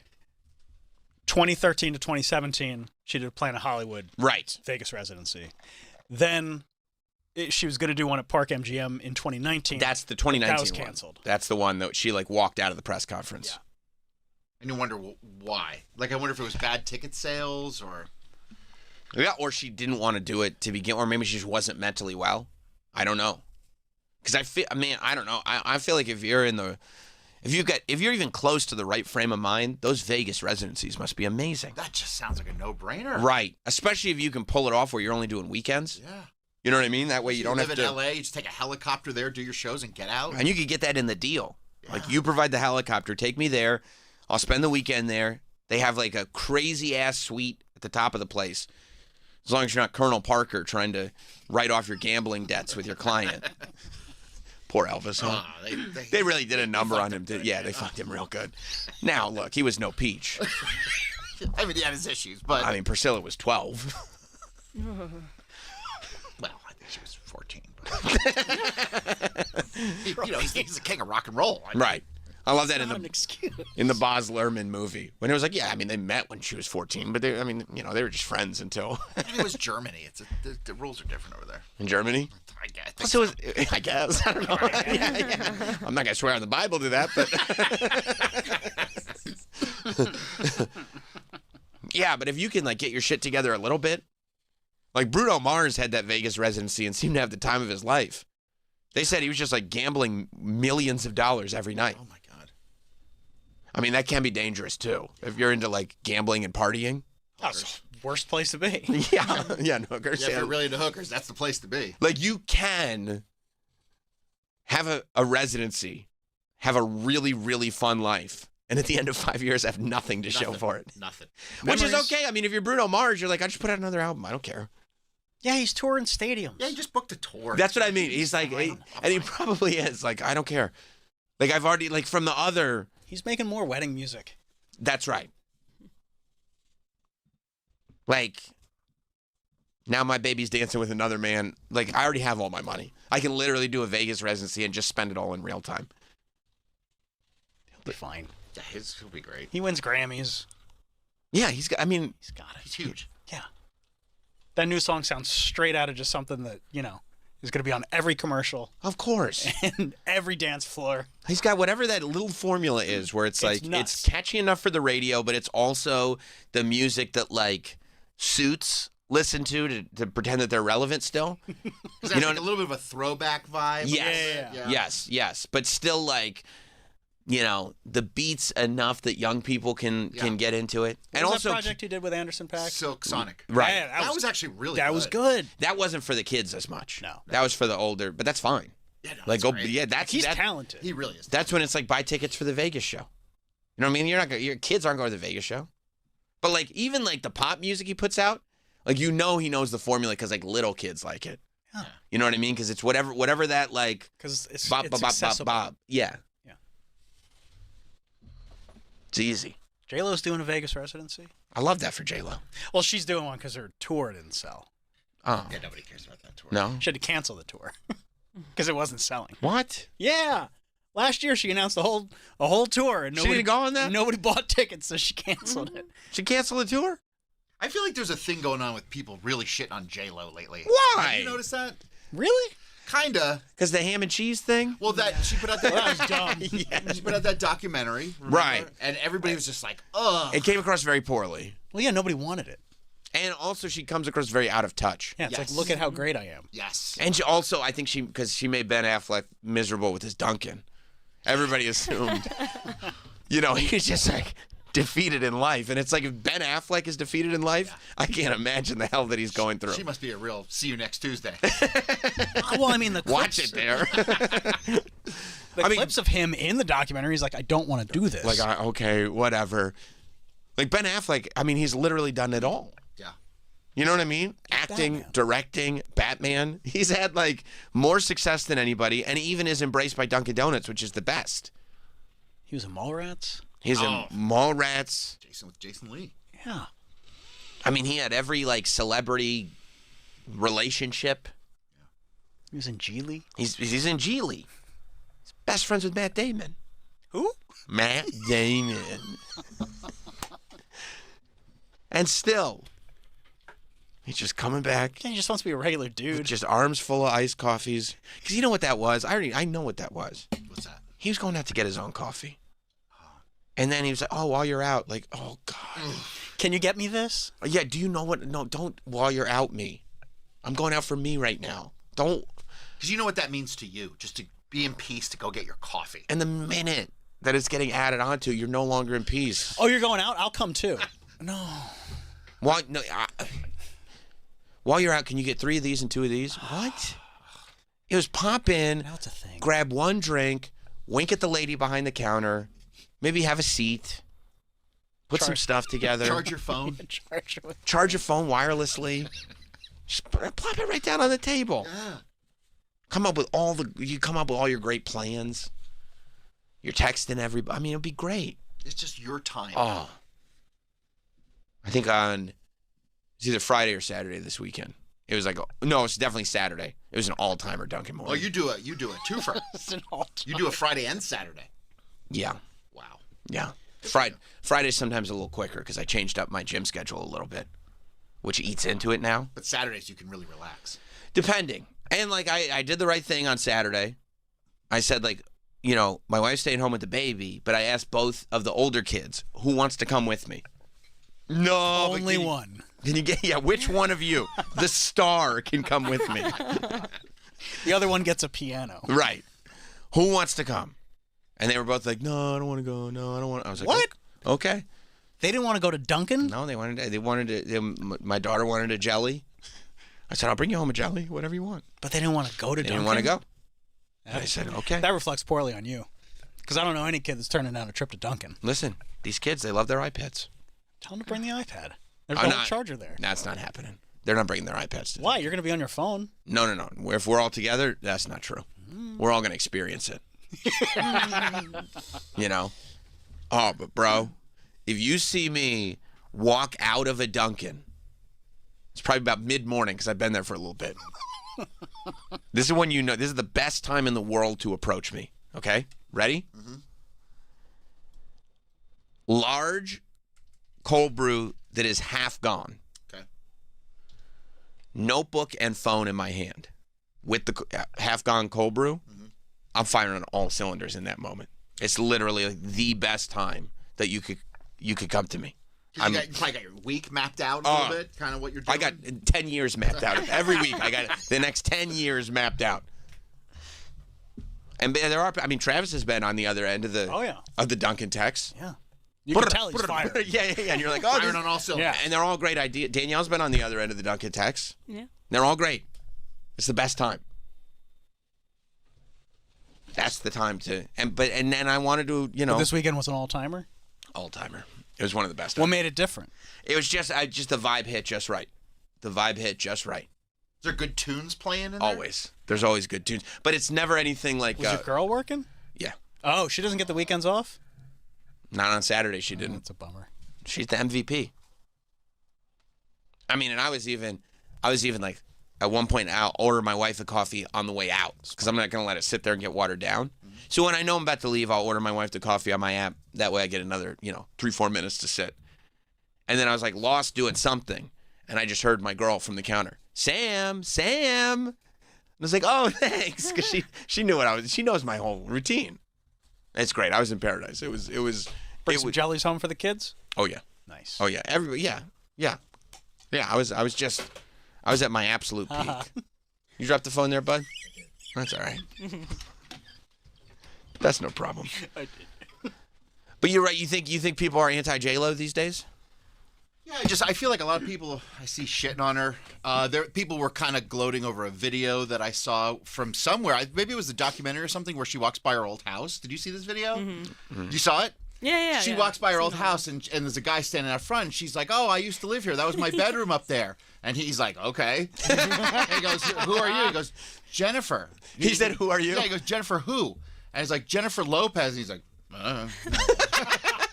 And people were laughing like, "They don't even know you." And that went up online? Oh yeah, everybody was laughing about it. I saw it like a couple weeks ago. She posted it? No. It's just people like goofing on her about it. But she didn't. How'd the video get out? They were shooting some sort of documentary, or maybe it was for that documentary. I would have left it on the cutting room floor. Yeah, here you go. When the spirit of Mariah Carey possessed the man who lived in Jennifer Lopez's old house. Okay. I used to live here. I used to live here. This is old. You who? My name is Jennifer. Yeah, I used to live and then my room was upstairs right there. Jennifer Lopez. Who's Jennifer Lopez? Me. I used to live here. She's got to turn around. She's got to turn around. All right. Well, I guess that conversation has run its course. It's like, oh, that was on camera, huh? Yeah. I mean, I feel like I would go to see a Jennifer Lopez Vegas residency, right? No. I'd go see Britney over Jennifer. Yeah. Oh, 1,000,000 times. 10 times out of 10, yes. I'd see a Christina Aguilera over Jennifer. Would you? Yeah, of course. Yeah, I guess I would too. Because, like, I don't know. Christina Aguilera could do an Eras tour. Yeah. Right? Genie in a Bottle, Dirty, and then that sort of weird, like, I'm older and doing, like, Roaring 20s type music. Yeah. I'd probably just go for the Dirty era, honestly. Show up late, go early, leave early. Lady Marmalade? Lady Marmalade, yeah. Of course. Yeah. She doesn't have many. That's what I was thinking. Jennifer Lopez has more hits than Christina Aguilera, doesn't she? Jennifer Lopez doesn't have that many hits. No? I thought she had a lot of She hits. had a few with Pitbull that were pretty big. Waiting for Tonight. Oh. I'm Real. That's right. Okay. She had some stuff with Fat Joe, too. Yeah. And wasn't I'm Real with Ja Rule? Ja Rule, yeah. I wonder if she could get Ja. Sure. You think he's probably available? comes pretty cheap. Oh, okay, good. Let's see. Jennifer. He's around. He ain't doing much. That might be a pretty good. That might be an asset. Love On Don't the Cost a Floor. Thing. Love Don't Cost a Thing. Jenny from the Block. Okay, Block. Let's Get Loud. Oh, Let's Get Loud. She does have a couple. Did I say Waiting for Tonight? Yeah. If You Have My Love. Oh, or If my You God. Have My Love. Okay. Jennifer Lopez has a lot of. You're anti Jennifer Lopez. I would go if there was a free ticket, Yeah. but I'm not paying. No, I guess I wouldn't pay either. Yeah. No. Because they're not. That's what it is. Like there are a lot of hits, but There's nothing I'm like, I need to hear this live. they're nothing I would need to hear in general. No, if you erase those songs out of Spotify, I wouldn't care. That's true. It'd probably take me 2 years to even notice. I wouldn't even notice. Like that's so weird. There's no Jennifer Lopez songs on Spotify. They're like, yeah, there hasn't been since 2018. Oh, okay. All right. Well, I guess I hadn't looked. Somebody told me to look. Yeah, if it was free. And if whoever was bringing me had like one drink ticket. Oh, yeah. You get like a drink ticket. Yeah. Too, sure. Sure. Now that's not to say you're still leaving free because one drink ticket is not going to last all night. No, but it would be nice if it was like, hey, also I've got your first drink. I got your first drink. It'll get you. It's just it'll be a nice social lubricant. Yeah. And what could be healthy? Like maybe I would use that on a water. I doubt that. Okay. No, yeah, probably not. Each additional drink's probably $50 then. That's right. For Vegas. Yeah. You're probably like an Okerlund. John Cena. I saw a clip of John Cena talking about Mean Gene Okerlund's drink that you could still get at a golf course in Florida, like in Sarasota or something like that, where it's the Okerlund, which is I think 16-ounce foam cup filled with ice. And then they fill it to the absolute brim with vodka. Oh, my God. And then they splash cranberry juice in it like with their fingers just to turn it a little red. And then you go and play 18 holes. Mean Gene. Yeah. Was Mean Gene an alkie? Oh, yeah. He liked to knock back a few. Well, he liked to have a good time. Yeah. You know? I mean, he was horseshoe bald at 28 years old. Oh, You know, you're going to, Yeah. at least he liked to party. Right? He was cool. He was the man. Yeah. Especially you find that out. Yeah. He's drinking giant 16-ounce foam cups. That's like some Lil Wayne stuff. Was he sauced when he worked? Maybe. Oh, yeah. You know, I mean, look, here's the thing. Was the product good? Yeah, it was. So then what difference does it possibly make? I guess that's it, right? That's it. Like if the guy does what he does. That's all you can ask for. What's the result? Meanwhile, everybody's talking about these tours. I'm really worried about your boy Morrissey. He's doing great. What are you talking about? I don't know if he's doing great because An he just put out an album. Is it still out? Just a new song. He just put out one song. One song. Okay, one song. It's called "Makeup Is a Lie." Oh. That's the name of the album, too, No, right? it's it might be. No, I think it it is, might yeah. be. Makeup Is a Lie. Well, he has 2 albums that are done. That are But in the- neither of them are called Makeup Is a Lie, and that's what this album is called. Oh. So I wonder if he changed the name. Oh, maybe. And is that counting the album that he put out and then took back? Or is that a third I'm not sure unreleased? what happened to that album. Okay. Yeah. Okay. But is he kind of bummed out that he found out that makeup is a lie, that like people put this makeup on to seem beautiful, but they lied to It's a him? big lie. They lied. And who'd they lie to? They're lying to everybody. But they're lying to him, aren't Oh, they? yeah, of Is he taking it personally? Yes. That's too bad. He says one of the albums that he hasn't released yet. One of them. is a masterpiece, and all the record labels are scared to touch it. Oh, they are? That sucks for him. Because of his politics. Oh, it's political. I would assume so. I mean, he likes to say what he wants to say. Sure. But if you've got a masterpiece from Morrissey, You'd think you would just put it out. Just take the hit. I mean, he's incredible. He still puts out good music. I mean, I also think it's kind of funny. If you have a masterpiece, you really don't need a record label. No, just put it out. Just put it out. You know, he's old school. He comes from a different generation where it's like the label backs it, and they put money behind it. He doesn't want to put his money behind it. I think it's done, so I'm assuming he paid for it. Plus, if you put your own album out, you can't throw a stink and make everybody's lives difficult if you just did it yourself. Exactly. Right? You get it. Right. You can't throw a pity party if you did it yourself. Yeah. Yeah.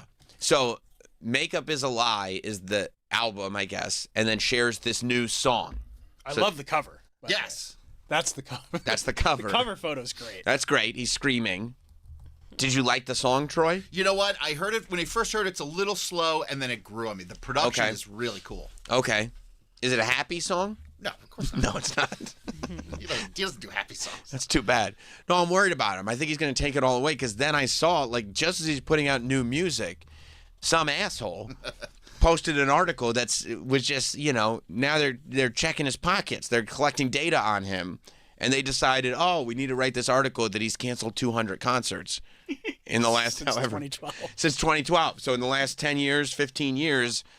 And that's, by the way, 2012 is like longer ago than people realize. Yeah. Okay, so big deal. And it's just one way to read the data. That's right. Another way is he's played 70% of his shows. How many shows has he played? And 70%? I would have been thrilled with that in high school. And when he plays, he puts his heart into it. So big deal. He's canceled or postponed more than 200 concerts in 14 years. That's 14 years. I think most artists probably have, right? Of course. You know what that tells me? He can get booked. He's still getting booked. Yeah. He's played about 70% of his scheduled concerts over the last decade plus. So, I mean, for him, if you're buying tickets, odds are you still are going to probably get to a show. If you're in a secondary market, there's a high likelihood he's probably going to cancel. Okay, so of the 30% that he's canceled. I don't know. I don't know the dates, but he never flakes on New York. I mean, if he has, I don't remember. So you're saying that coincidentally, when he's just too depressed to play, they're also not the gigs that pay the most? I would assume he probably has a problem playing to a half-filled venue. I see. So he just somehow... It bums him out. It bums him out. I would get bummed out too. I thought all these people wanted to see me, but only half the amount actually want to see me. And you go, well, you're going to put a great show on for those half? No, I'm too sad. No, I'm going to pretend I have toxic food poisoning from penne pasta and tomato. Is that what it was, penne pasta? That's one of the excuses. Or an allergic reaction to his medication. Yeah, that was the latest that one. Sucks. Yeah. That sucks. Well, if his throat's closing up, he can't sing like he wants to. Yeah. And you don't want to disappoint the people. And people in like the secondary markets, they're like, I talked to somebody who hit me up and they were like, I've bought tickets 3 times to see him and he's canceled all 4 What market is it? Oh, it was like Cleveland. Poor Cleveland. Cleveland needs it more than anybody. Cleveland rocks. Cleveland would love a little Morrissey. But yeah, I don't think he wants to be embarrassed. He doesn't want pictures. He's very ego driven. I love that. He doesn't want to be embarrassed. And then the article comes out that says he's canceled or postponed more than 200 concerts since 2012. Well, that's not embarrassing. That was the penne. No. No, you don't understand. We all get a little sick sometimes. That was Olive Garden. Yeah. They said never-ending breadsticks. I got very bloated.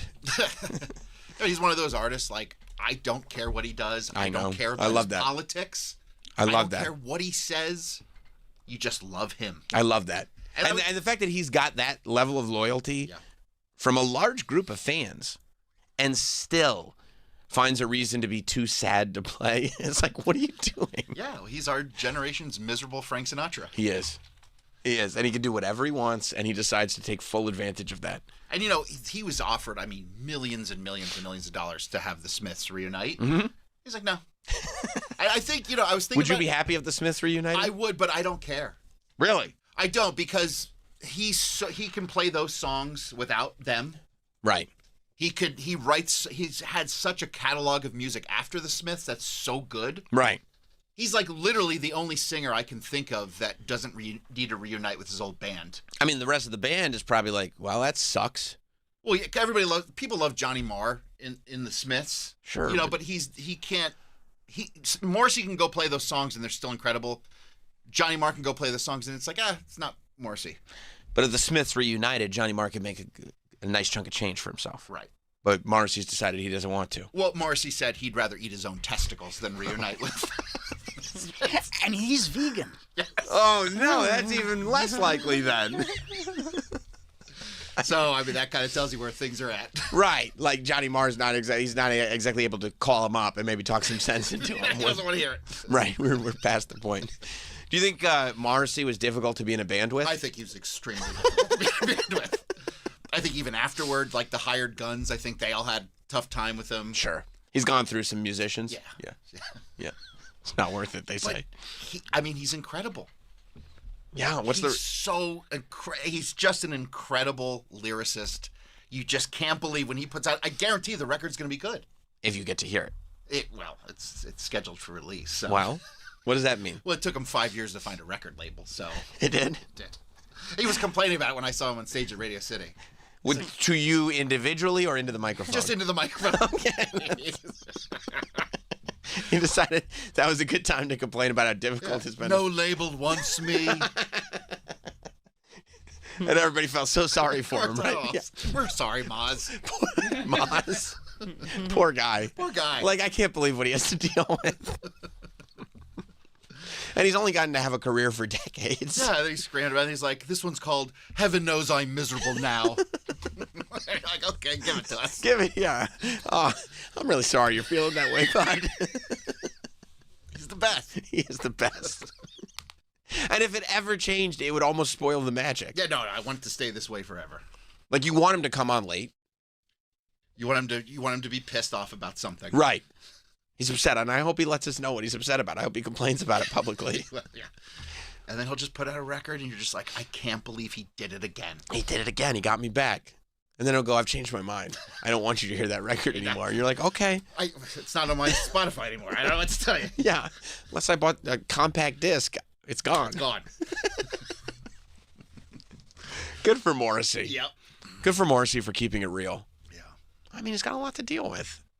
He's a troubled guy. And, I mean, he heard about this article.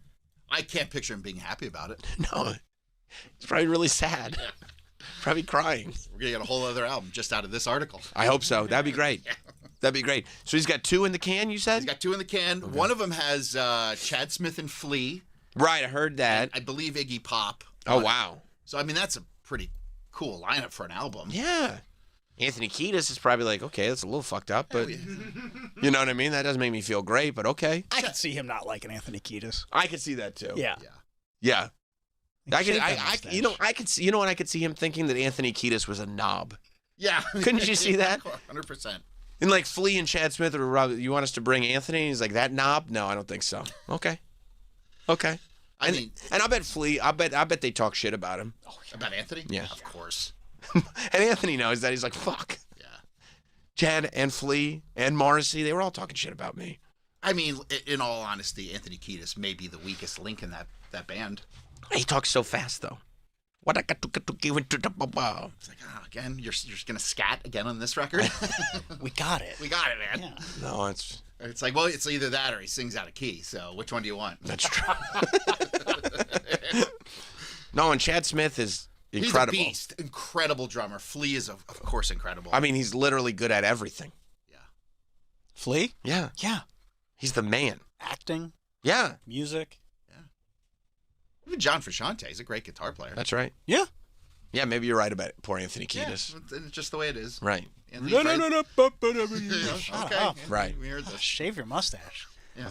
You're a grown-ass man. Stop dating 17-year-olds. Yeah, stop dating teenagers. A little creepy, bro. You're like 60. Yeah. You got to stop. Stop. You know? Date somebody your own age. Thank God for Under the Bridge, though. That album was good. Yeah. Blood Sugar Sex Magic. It was a great album. Record. You know? That was a Rick Rubin record. Of course you got it out of him. Of course it was. That's their best album. By far. Yeah, absolutely. Like by a mile. Mother's Milk, great cover. Great cover. There's a couple tunes on Mother's Milk. Yeah. That was Higher Ground. No, but that was like when Blood Sugar Sex Magic came out. It was like, holy shit, this is the best. Yeah, they're incredible. Yeah, but like J-Lo, if you just took away their entire catalog, I would never miss it.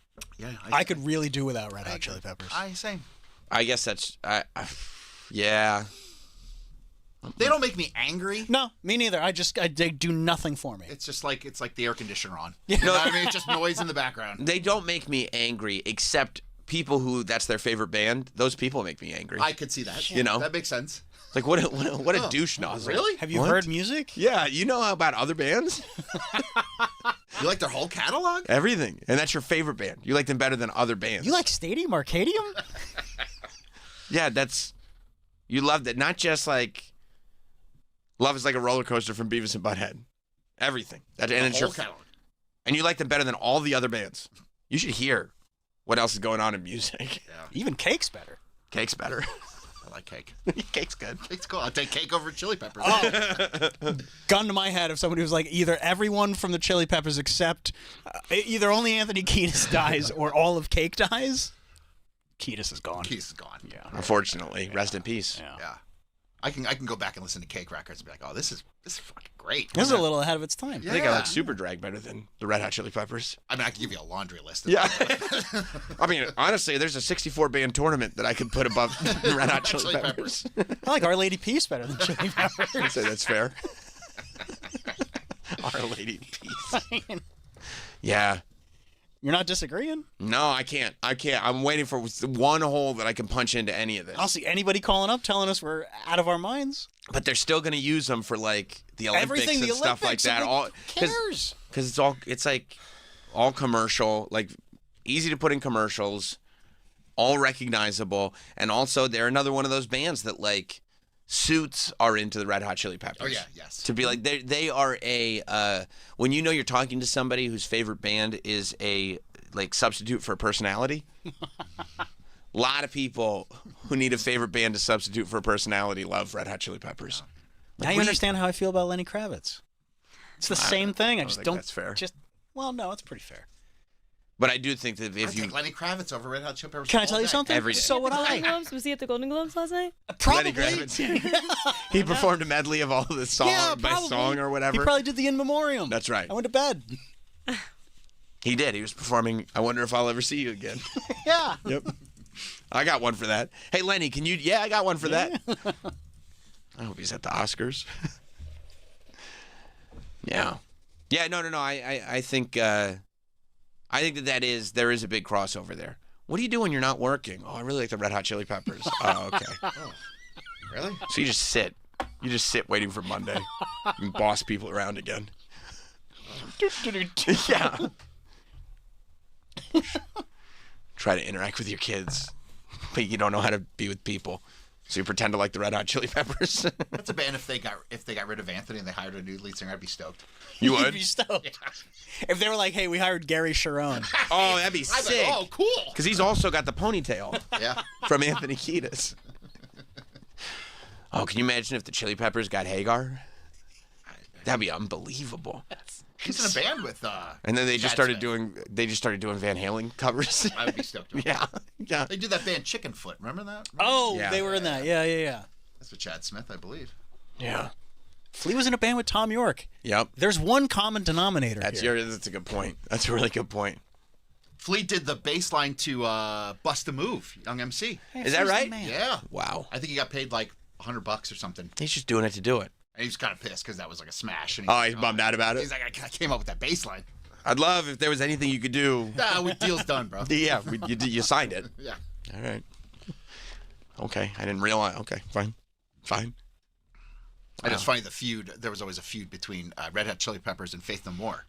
Because Anthony Kiedis said that Mike Patton stole his act early in Faith No More.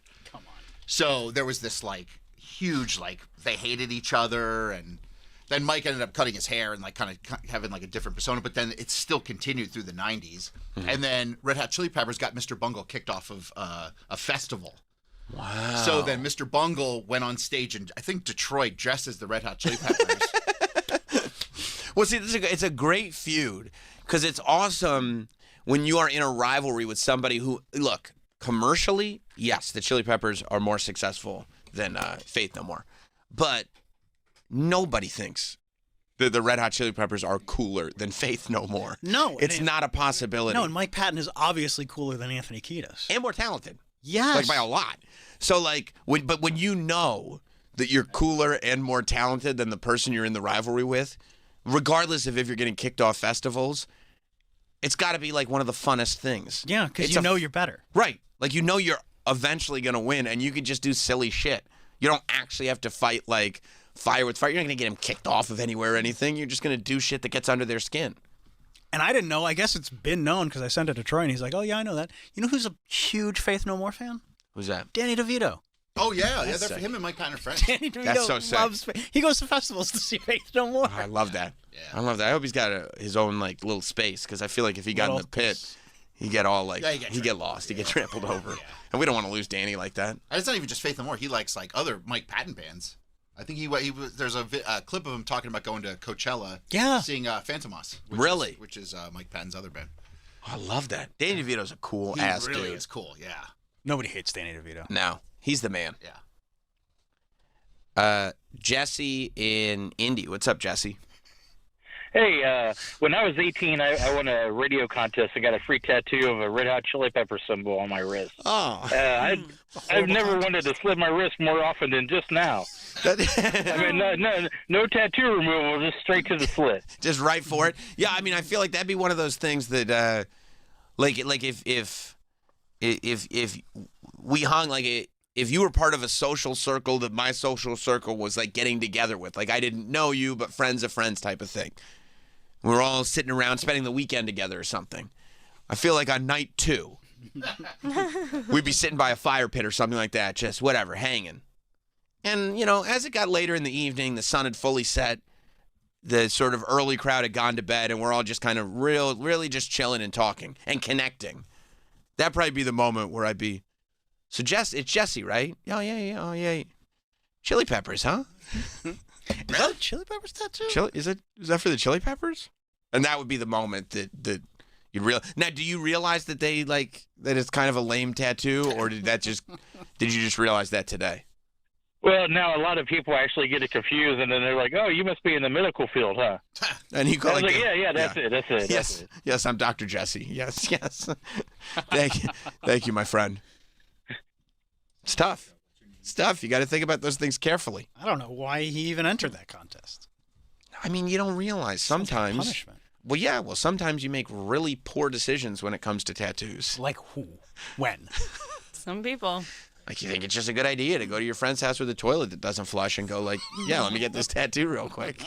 Or a friend of a friend's shed. Right. Then I get nervous talking about it. I put on men's deodorant to stop me from smelling bad. Mike in Florida. Hey, how's it going, guys? Hey, man. I am here for the Red Hot Chili Peppers bashing, and it reminds me of Greg Gutfeld from The Five, who originally said that the Red Hot Chili Peppers were the worst band on the planet, and then when he was confronted, he was like, you know what, you're right. I take it back. They're actually the worst band in the universe. I mean, it's honestly a solid stance. Yeah. To be like, Yeah, they're the worst band. It's a pretty, and you'd say, I mean, literally no disrespect to anybody in the band, other than maybe Anthony Kiedis. One individual. Yeah. One individual. Yeah. He's come a long way. Although acting-wise, he was pretty good in Point Break, Anthony Kiedis. Yeah, I mean, Point Break is a classic, so you do have to give him that, but he's not a better actor than Flea. No, definitely not. And absolutely not. And he's pales in comparison as far as looking like other people, like Chad Smith looks like Will Ferrell. That's right. Although I do think it's funny. Thank you, Mike. I do think it's funny that when like people talk to Chad Smith about looking like Will Ferrell, like he doesn't think it's funny. He's probably had it. Like, yeah, like he's bothered by it. Like They've done stuff together though. I think they did like a drum off together. Yeah, they did it on like Fallon. Yeah. But like he's probably tired of that. Yeah, like, but I know that. I've got a whole career for myself. Like we could talk about that. There's a great clip of him outside watching somebody drum to Red Hot Chili Peppers, and he's just standing there like watching him. Right. And they're like, they don't know who this guy is. You know? It's great. Yeah, like that dude never knew. Yeah. I think Gutfeld too is a huge Mike Patton fan, so that would kind of probably explain why he's so anti Red Hot Chili Peppers. Yes, That's so funny. So, and it's like, which side are you on? All right, I didn't even know you had to take sides. I'll take Mike Patton's side for sure. Of course, all day. Can you imagine if somebody was like, no, I think Anthony Kiedis is the better musician? I mean, Mike Patton is so incredibly talented. Right. Like, Anthony Kiedis is like a goof. Like, it's like a miracle he made it this far. You think so? I mean, he's not a good singer. Oh. Oh, there you go. Yeah. He's like Timu Mike Patton. That's not what I ordered. We have Mike Patton at home. Yeah, this isn't what I wanted at all.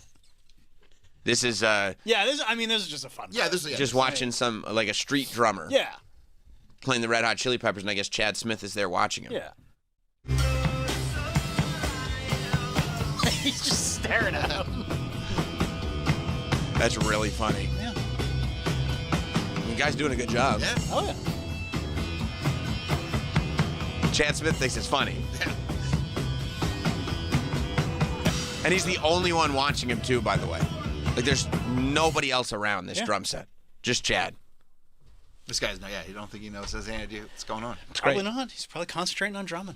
And also may not be a super fan. He just likes to drum to that song. Yeah, he likes the tune. You know? All right, let's take a break.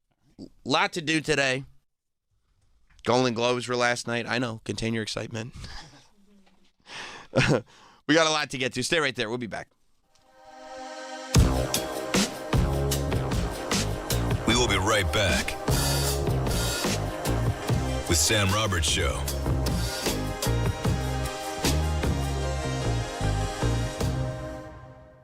The Bonfire with Big J. Okerson and Robert Kelly. I got in trouble on the air. I thought I was going to marry a Caribbean queen. Instead, I got a chubby girl from Everett, and her brother, he was pissed. He's like, I don't really take kind to that. You're calling her chubby on the radio. And I go, Richie, really quick, she was a cheerleader, right? Yeah, she was a cheerleader. I go, where was she on the pyramid? He just started laughing. He goes, she was the bottom. But listen, the thing is... The Bonfire, weeknights at 5 p.m. Eastern on Faction Talk, or anytime on the SiriusXM app.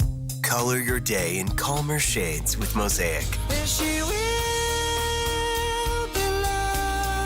A collage of relaxing 90s I love you, always, forever. and 2000s. Tell me, Venus, blow your mind. Pop hits to melt your stress away. SiriusXM Mosaic, channel 305 on most radios, and at home on your computer, Alexa, TV, or other internet-connected devices. Want to make 2026 your year of adventure? Book that trip and learn a new language with Babbel. Go ahead, make a resolution you can stick to. Now is the time. Babbel's New Year sale is here. Unlock all of the languages on Babbel with the lifetime subscription for 65% off. Just go to Babbel.com and start today. Babbel teaches you relevant words and phrases, so you can start speaking with confidence in as little as 3 weeks. And because Babbel's bite-sized lessons fit easily into your daily routine and are easy to remember, you'll be talking like a local in time for takeoff. Dive into the world of language learning content with Babbel's videos, podcasts, and stories from around the world, full of culture bites and language learning tips. Turn your daydream into a destination this year with Babbel. But don't wait. This offer ends January 15th. Get Babbel's lifetime access for less at Babbel.com. That's Babbel.com.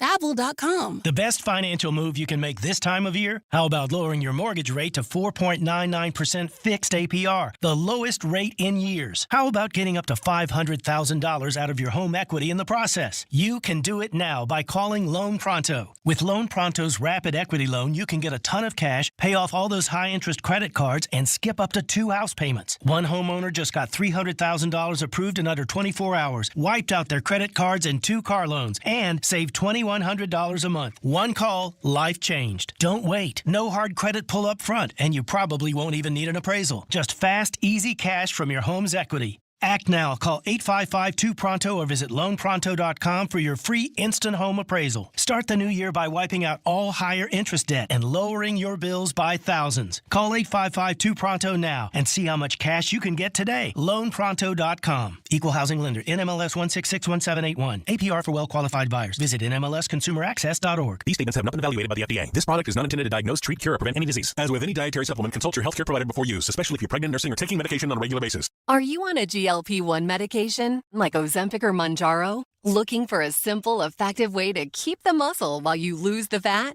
Then you need Replenza, the delicious nutritional drink physician-formulated specifically for GLP-1 users, with a unique amino acid blend to help prevent muscle loss and support muscle tone. Plus, prebiotics for digestive health and collagen for skin elasticity. Packed with electrolytes, it's the perfect way to stay hydrated and balanced all day long. Give your muscles, your gut, and your skin the care they deserve with Replenza. Backed by science, designed with you in mind. Replenza is made in the USA in an FDA-registered facility. Now you can feel your best and look your best on your weight loss journey. On a GLP-1, get Replenza at CVS, Walmart, and Publix. Check out the one-of-a-kind shows on Jeff and Larry's Comedy Roundup. This is Larry the Cable Guy. Hey, listen, my show, The Fun Bunch, live every Wednesday. Calls, gas, got everything to get you through the rest of the week. Hey, this is Jeff Foxworthy. Join me for A Comic Mind as I go inside the heads of some of my favorite comedians. One of my favorite things in the world. I love talking to these folks. Jeff and Larry's Comedy Roundup, Sirius XM 97, or listen on the Sirius XM app.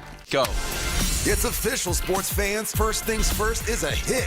First Things First is a good mix of analysis and total ridiculousness. That is unbelievable. I'm all ears. Nick, Brew, and Wilds are the MVPs of sports shows. I'm Mahomes, you're Kelsey, and you're Andy Reid. I kind of want to be Mahomes, or at least Kelsey. Yeah, I think I'm more Mahomes.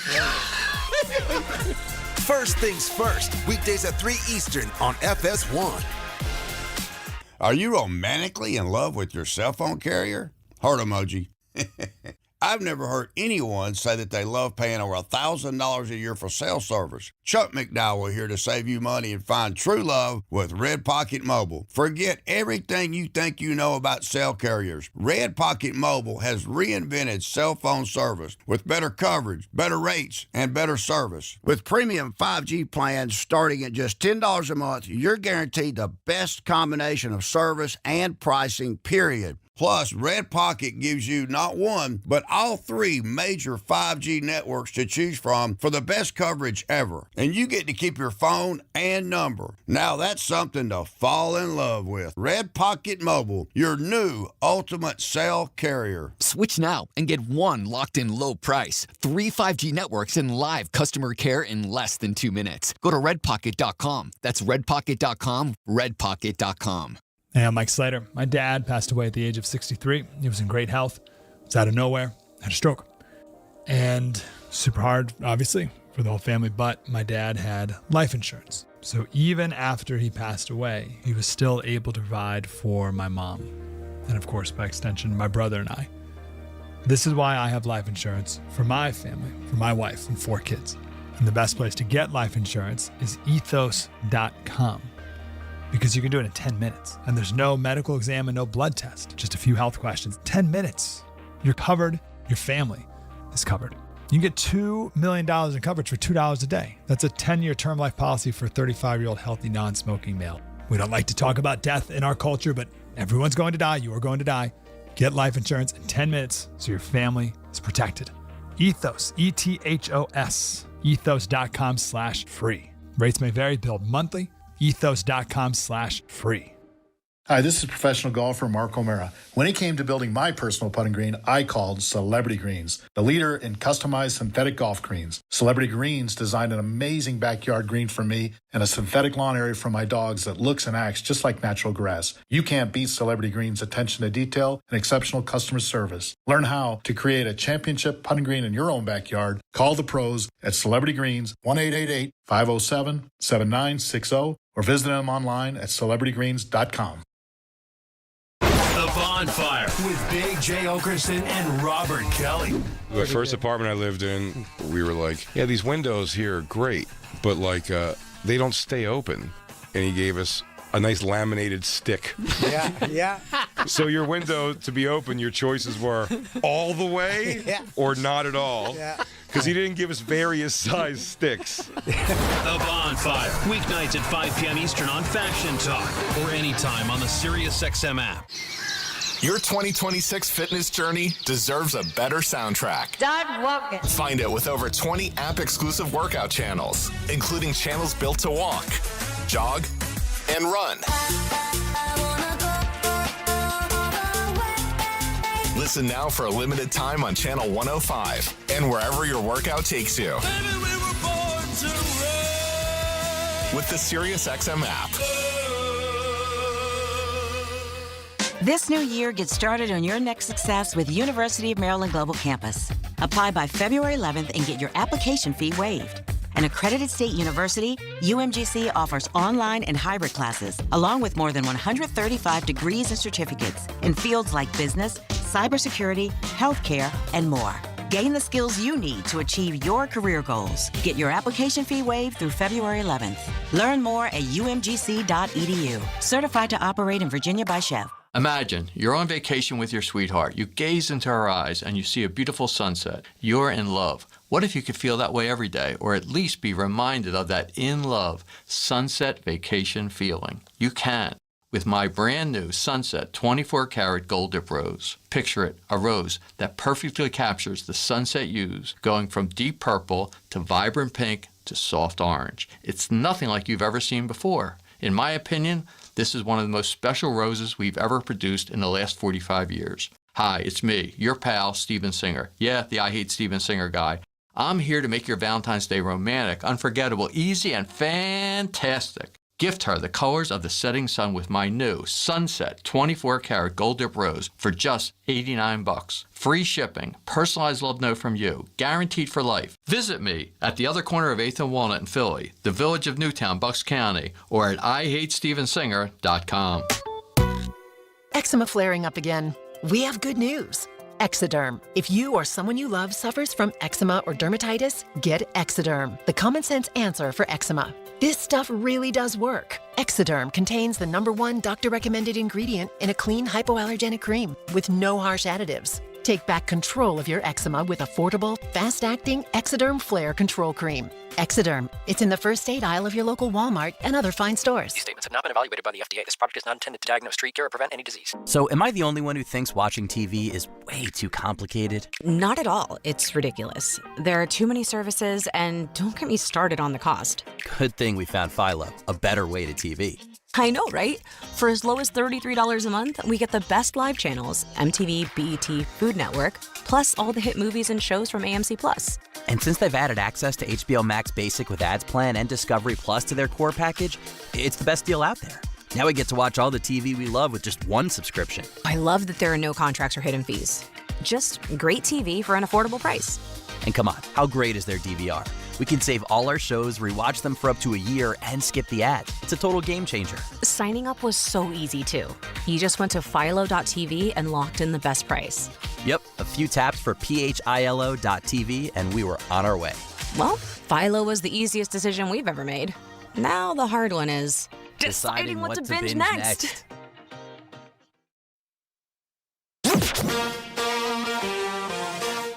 Let's go, girls. We're back. With Sam Roberts Show.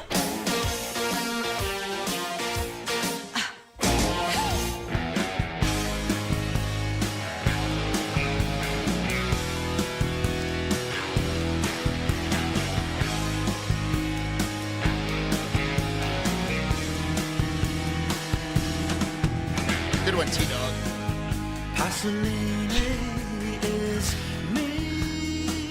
Oh, welcome back. That's a good one. Solo stuff is so good. Sam Roberts Show. I entered nothing. And nothing entered me. Oh. Till you came with the key. So he was empty. Totally empty. Just he's so sad. As I live and breathe, you have killed me. Oh, shit. So he thought that this person had the key to actually give him something because he was so empty. Yeah. And then the fact that they made him believe that they had the answer and then did not have the answer, it killed him. Yitzhak Kabor, what's my life for? Right. Right. He's been a recording artist for decades, and he's just like, why am I even alive? That's good. That's good. I mean, massive amounts of fans, like millions of fans. He's a tormented soul.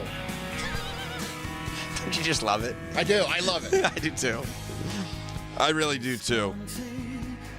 By the way, speaking of music, unfortunately on Thursday, we did not get to celebrate the first week back in 2026. You know, we had a very, very busy week, and it was all capped off by the great Josh Charles, who was in studio. By the way, a lot of video from last week already up on our Instagram account, which is Sam Roberts SXM, as well as the Not Sam Instagram account. You can watch video as well in full form over at youtube.com/NotSam. We'll continue to have video going up all the time, Josh Charles included. But because of that, we got out of here and we went, oh no, we never played the week of shows song at the end of last week. That's just a testament. And then I was like, how great it was. No, I don't know, because I was like Morrissey all weekend. I was like, I don't even know if I had a great week of shows. It could have been a horrible week of shows. I didn't hear the song, so I have no idea. And then, you know, what's wrong? I go, I'm sure the week was just awful, is what I said. I didn't hear the song. Nobody likes the show. Nobody likes the show. Otherwise, they would have insisted on hearing the song. So I don't know. I'm in a state. I'm in a Morrissey-like state. You have killed me. And I was dead over the weekend. Dead as a doornail. Because I didn't get to hear the song. So let's find out if the show was any good at all last week, musically, through this song. New Year energy. It's Sam Roberts Show. Every day was great. Oh. On Sam Roberts Show. On NYE, Andy Cohen took shots at Eric Adams. No chaser. AI fireworks online. Brooklyn got played Diamond District brawling. Tracks yelling. Where's my money? My Dura locked up, flexing with the fit. Becky Lynch stopped by uninvited. What a nasty woman, CM Punk in studio. Excited he still got hair. Chili's gone at MCO. Sam heartbroken. Depressed. Travis gets served in the parking lot. Danielle found out. Women got handicapped stalls. Sam's now into tipping his wife. New Year energy. It's Sam Roberts Show. Every day was great. On Sam Roberts Show. And it's all available on demand.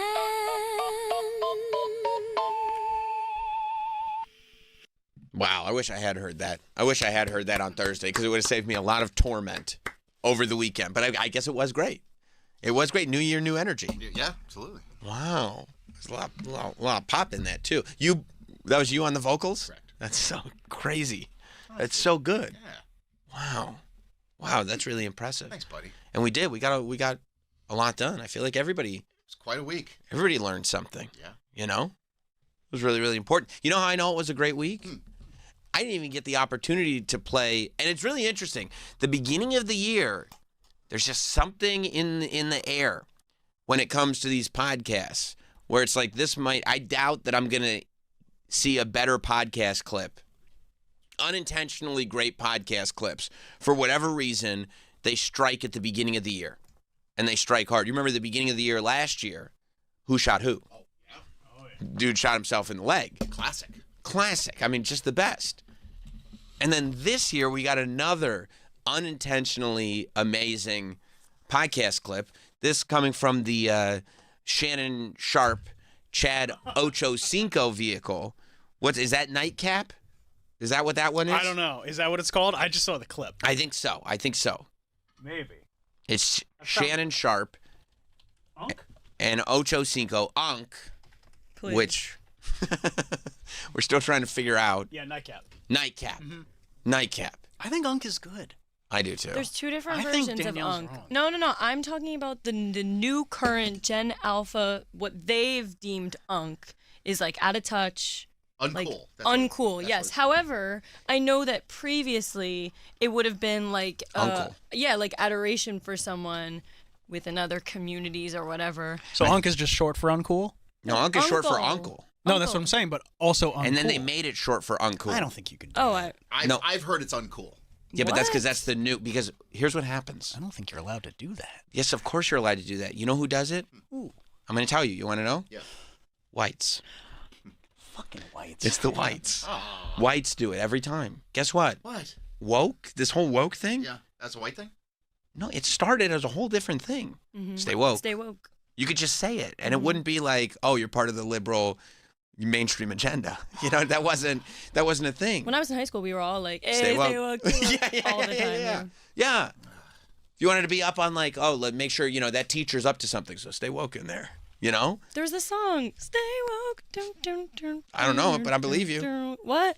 Dun, dun, dun, dun. You can hum as much as you No. want. No, it was like a rap song. Guys, Okay. come on. All right. Look, a lot of unks in here, so I don't know what to tell you. In a good way. But I think, yeah. Yeah, I always thought it was like a funcle. Yeah. I think, wow. I think means something different than you think it does. Sam had a funkle.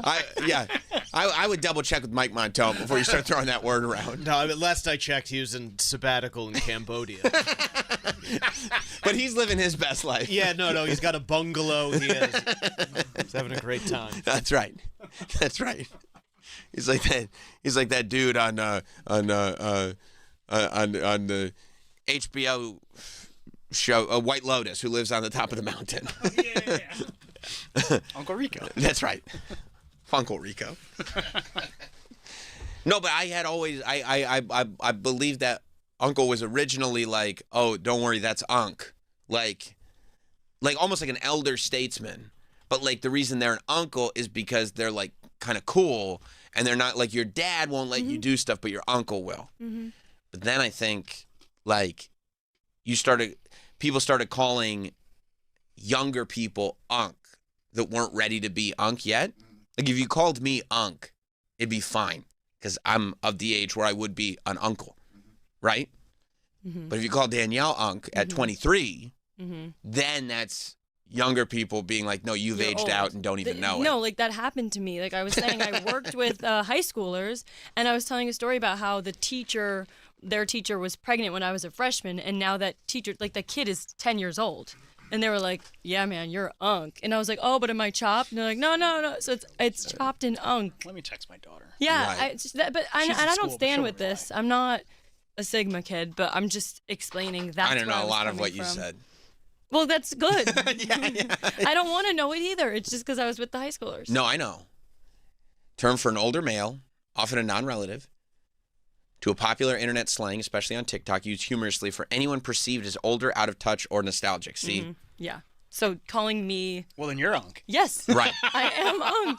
But The Shannon kids are Sharp talking was Unc from the beginning. Yeah. And that was a term of endearment. Oh, that's Unc. Like, we like him. Even though he's old, Mhm. we like him.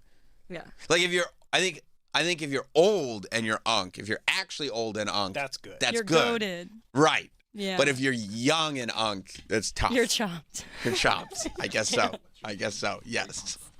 Yes, that's exactly right. So stupid. That's exactly right. Yeah, I'm glad. And that's where people got Unc is short for uncool. I never heard that. Because I had heard that before. I thought it was just Uncle. Right, but I do think it's at its root. Yeah, they both work. At its root, it's uncle. Wayne in New Jersey. What's up, Wayne? Hey, good morning, guys. How you doing today? Good. I just wanted to say that song she's talking about is by Childish Gambino. Yes, it's Redbone. I looked it up. Thank you. Oh, Redbone. You guys would Yeah, totally I know it. Redbone. Yeah. Yeah. I didn't. Yeah. It's a good song. Yeah, I know. All right, guys. Redbone's great. Thank you. I guess I just didn't know. First of all, I guess I didn't know the words, but I also had no idea That's the only part I know. when you were humming it what you were humming. What? But I know Redbone. Whatever. Redbone's the one that goes like, "This is America." No.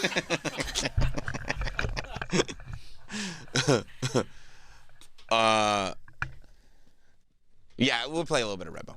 This is Redbone, just to keep everybody up to speed. Wishbone?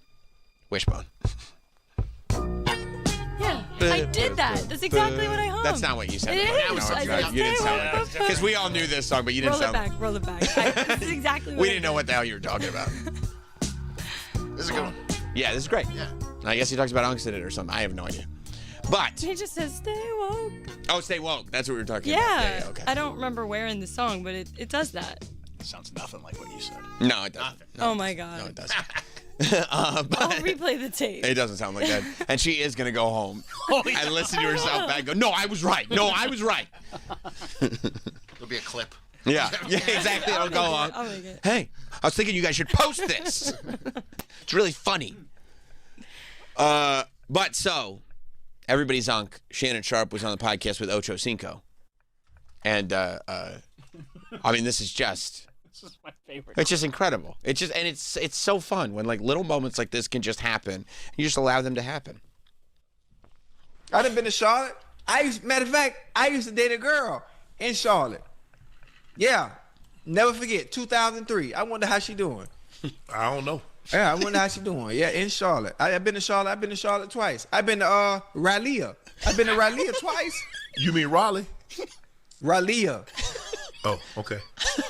Close enough. That's how you say it. How you say it again? Raleigh. You for real? Yeah. But it's spelled R-A-L-E-I-G-H.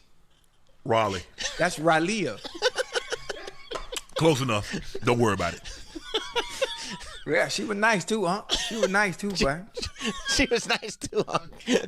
I mean, that's... Raleigh. Really? No.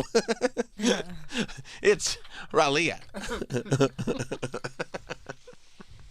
Yeah, I mean, I probably watched that 10 times. I mean, you can't. And Ocho Cinco, he has a solid argument. No, and listen, he knows how to spell it.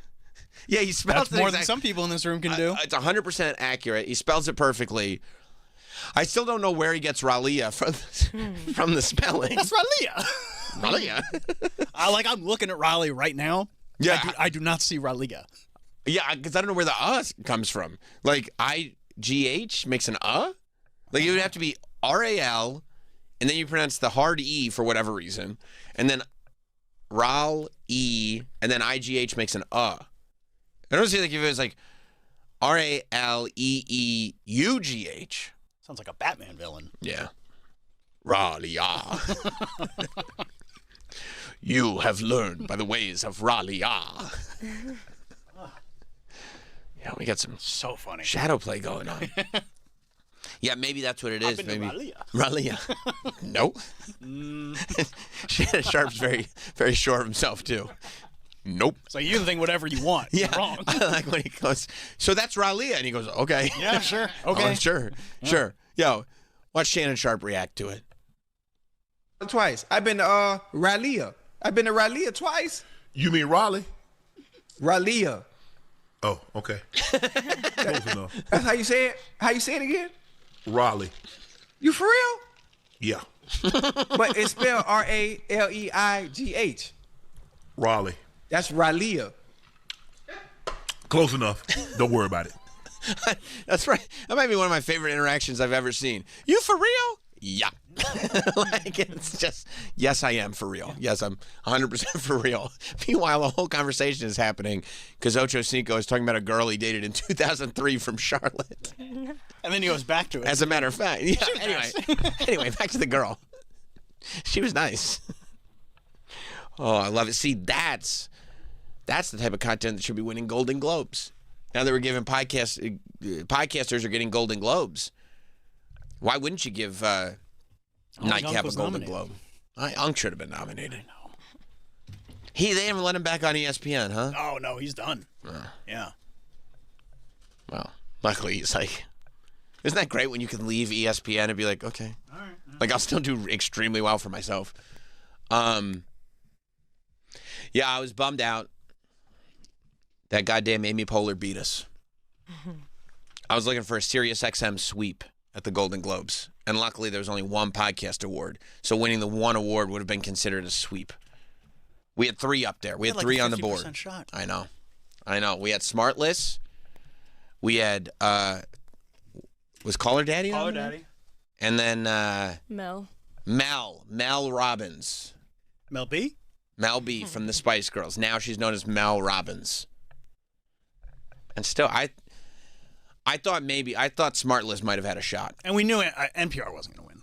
No. You just put that up there. That's like when people say things to make people think that they read books. That's not true. Yeah. Like you don't. You know how many NPR downloads happen that never get listened to? Oh, but I would say 90% of them. I would agree. Yeah. They just want it in the podcast app. No, these are the podcasts that I listen to. And a lot of people probably subscribe because they want to think they're smart. Right. But they're not. They're not that smart. No, they fall asleep and get into car accidents while they're listening to it. It's not good. It's not good. Yeah, I thought Smartless was going to win. Especially because they were there. I think, yeah, and I bet they thought so too. But I think Amy Poehler, because her podcast is new. It's new, it's buzzy, you know what I mean? People like it. I mean, look, if it wasn't... the clips are fine. If it wasn't Sirius XM podcast nominated, I guess I wouldn't have cared who won. But I wanted one of our shows to win it. I did. Yeah. I did. And I feel like it was Smartless's to win, to tell you the truth. Because I figured they weren't going to. I figured they weren't going to give it to an actual podcaster. Like they were giving it to a movie star or celebrity that does podcasts. It's been around for 9 months. Right. I mean, it's been outrageously successful in those 9 months. Like it's. But it's just a celebrity interviewing a celebrity. Amy Poehler's very engaging. I know. I love Amy Poehler. I know. Parks and Rec is great. But I think she does a thing because my wife listens to it. I think she does a thing where like she interviews one of her friends that knows the person that she's about to interview about Nardwuar? She's Nardwuar. And then she starts pulling out vinyls and going like, You're Gwyneth Paltrow. You're Gwyneth Paltrow. Everybody wants to know. In 1993. Whoa, how did you know? You starred in a Community production. Whoa. That's for you. Thank you. Thanks, Amy. I mean, where did you find this out? Yeah.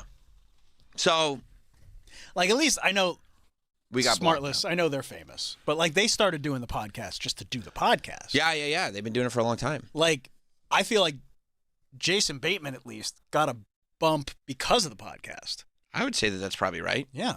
You know, and I mean, all of them, honestly, like, I think all three of them are in better standing now because of the podcast. Is Sean Hayes doing stuff? He wasn't doing stuff before. No, I know. That's true. So okay. He wasn't at the Golden Globes. He was. No, yeah, you're right. You know what I mean? Before Smartless, so that's the bump. You're right. You know? And I think Will Arnett is also... he's been crushing it. Yeah, and he's been crushing it right now. He's Lego Batman. Yeah, he is. Because he's got that voice. He's got a real good voice. And he's got a movie out. He's got that comedian movie out. Yeah. That Jordan Jensen is in with him. Yes. Yeah. So, no Ian, though, huh? Huh? No Ian? I don't know. They weren't just grabbing the podcast. Has to be a little bit of a bummer, though. Yeah. I mean, I don't know. They're both comedians, but Jordan Jensen fit the role more. That's all. Okay. But that's kind of... I know there's other comedians in the movie. But that's kind of negative and haterade towards Ian. No, I feel bad for him. Why do you feel bad? Because it's got to suck if, like, your podcast host goes to do, like, a big movie with Will Arnett and you're just sitting on your couch smoking cigarettes. But I don't know if that's all he's doing. He's busy. He's listening to hardcore. He's booked and busy. No, I know. He's dancing on stage with the Boss Tones and Haywire. He's doing his thing. Yeah. He's doing well. But a movie. Oh, yeah, being in a movie. It's nice. You want to be in a movie? Sure. Seems good, right? Seems fun. Yeah, it says. I haven't seen the movie. That's why I was asking if Ian was in it. No, I don't think he is. Okay. I don't think he is. But that's neither here nor there. That's a bummer. I don't know if it's, I'd be more bummed. I mean, I feel like... You don't think it's a bummer? No, I don't think that you should be walking around assuming you're going to get in a movie. And then I think it's an unhealthy attitude if you think you're going to get in a movie and then get bummed out about not being in the movie. I'm not. No. I'm bummed as an Ian friend. You're not being yes, a friend. I am. Because you're bringing, like, there's no reason. Being in the movie is a good thing. He's being But that Ian. doesn't, I understand what he's being. Being in the movie is a good thing, but not being in the movie just puts you exactly where you were, which is still good. No, I'm bummed. When I say that's a bummer, I don't mean to be shitty to Ian. I'm saying that's a bummer. I would have loved to have seen Ian. He probably could have. Okay, well, I mean, I would have loved to have seen, could have created a whole backstory to whatever character he was playing. I guess so. Yeah. I mean, he's got great stories. It's got to be a bummer. Maybe she becomes a huge movie star, and then there's no more pod. Yeah. He can still do the pod. No, he's got then the he'd whole have to look for Delaware a Den. co-host, and Mike Feeney's already got that thing going on. He doesn't need a co-host. He's Ian. He would just be Ian. Just be an Ian? Yes. He's got the Delaware Den. And they just edit out the last part? Jordan. That seems like it'd be. I think they just edited it in to begin with. They have magic together. They're great together. Yeah. They can still do the pod. She won't do the pod anymore. Why? She's a big movie star. Yeah, she's a big movie star. I mean, there's lots of movie That's stars. just Ian talking to his mom. There's lots of movie stars that do podcasts. Like who? Will Arnett. He's the star of the movie. It's his movie. Yeah, no, I think they'll be fine. All right. I hope. Yeah. There's no reason to be negative about it. It's ridiculous. I'm not being negative. We're concerned. Because I love the pod. That's one of my favorite pods. Yeah. I mean, the pod's gonna be fine. I hope. And what do you mean, like, oh, I'm bummed out that Ian wasn't in this movie? Can you imagine? Because Like, I watched the trailer and I saw Jordan and I was like, that's weird. I didn't see Ian. Okay, but like, am I gonna walk out of like Marty Supreme and be like, oh man, I wish Mike Cannon was in that movie? No, because like Golden Voice Ted Williams was in it. Yeah, he was. I was like, that rule. Because he dreams big. He does. I bought you a Louis Vuitton. No, Marty, he's not here. When he popped up, I Oh was my like, God. oh my God, it's him. This is incredible. There's so many great cameos in that movie. You know, Marianne from Brooklyn from The Stern Show is in Marty Supreme? Really? Like the movie just opens and he's selling shoes to a woman named Marianne. And I'm like looking at her, I'm like, holy shit, that's Marianne from Brooklyn. That's awesome. I didn't realize that. Yeah. Until you Opening told me. scene of the movie. And then I went and I read the whole thing about how that how his business partner got in the movie, the big fat guy. Mm-hmm. Did you read about this? Oh, yeah, yeah. The dude Like he from was just in that Barstool? Knicks video. Yeah. That's awesome. 100%. He never acted before in his life. Josh Safdie was just like, let me get some of these New Yorkers. Love it. Like he just loves New York. Those Safdie brothers. They're great. They're the best. And both their dudes got nominated Yeah. for Best Actor. Yeah. Timmy got his. Timmy got his. Timmy's on a run, man. Timmy's getting that Oscar Good. this year. Leonardo DiCaprio's got to be like, come It's a bummer for Leo. I wonder if Leo's going to be like, okay, this is the last one I'm showing up to. Every year. I'm not showing up again. I'm not sitting at this table with Perfidia to lose. Okay? And it's not like he's just like making things and they're nominating him. He's I know. making great movies. And he's Timmy comes watching. along. Yeah. He's watching Perfidia. He's watching Paul Thomas Anderson. You know she's in culinary school? Okay, yeah, it's because she's cooking.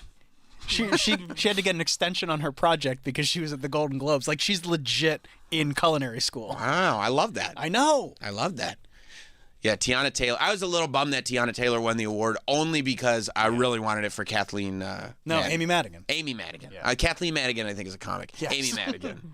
Amy Madigan, because she's not gonna. You know what I mean? Like unless the Gladys spinoff that they're doing is so outrageously amazing that she gets nominated again. But then she'd have to be nominated for Best Actress, and that's it's because she's the star. That's Yeah. tough, and that's real tough. And also, I mean, part of what made her so good in Weapons is you never saw it coming. Never. You're just like, what the fuck is this? It was like this is a totally different movie than I thought it was going to be. Yeah, this is amazing. Because of you.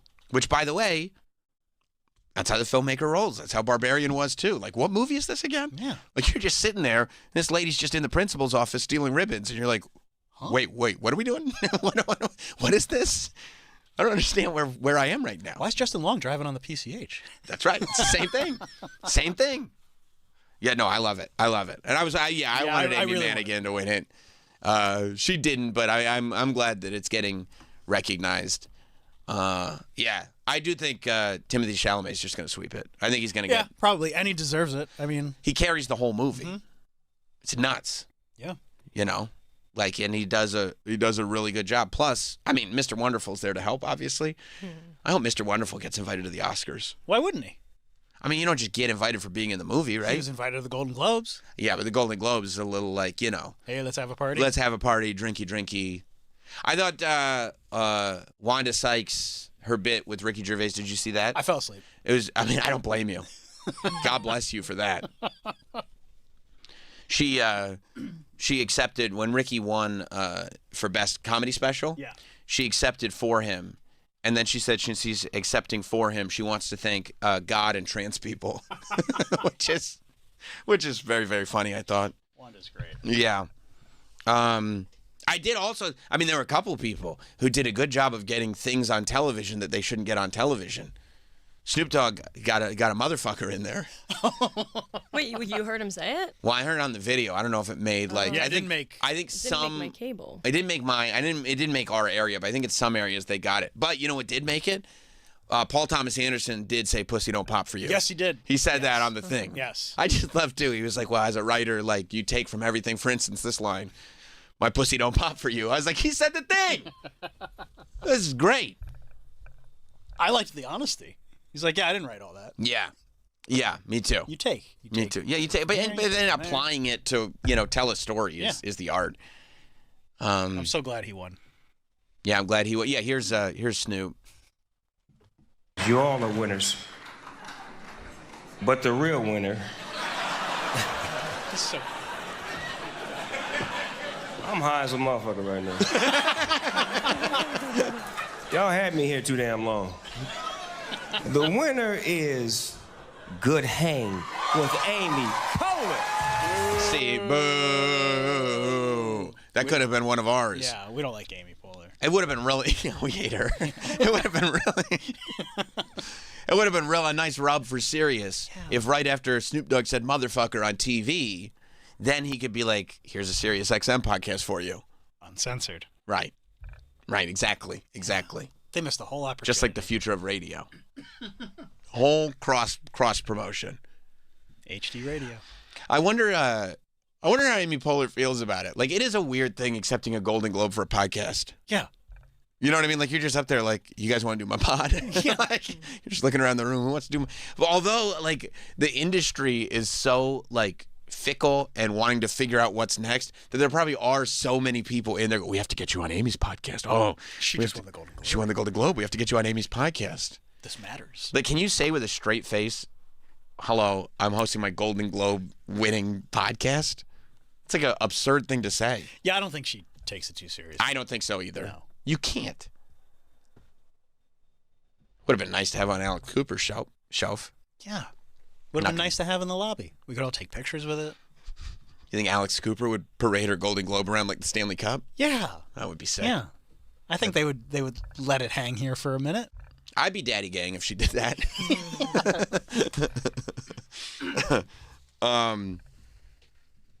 Yeah, I the one thing that stuck out to me about this thing though was like, was there like the announcers that they had? Mm-hmm. The voice of God? That was weird. Did they have like difficulties? You know what I'm saying? Like, I don't want to say anything. Can I be honest with you? Yeah. Okay, so I knew... like, did they have either physical the one guy, or mental limitations? I knew the one guy because I was watching the pre-show, and I was like, oh, he was on the red carpet. Well, you gotta watch the pre-show, otherwise you're going to get lost once you get there. I find that a lot of pre-shows are typically unnecessary.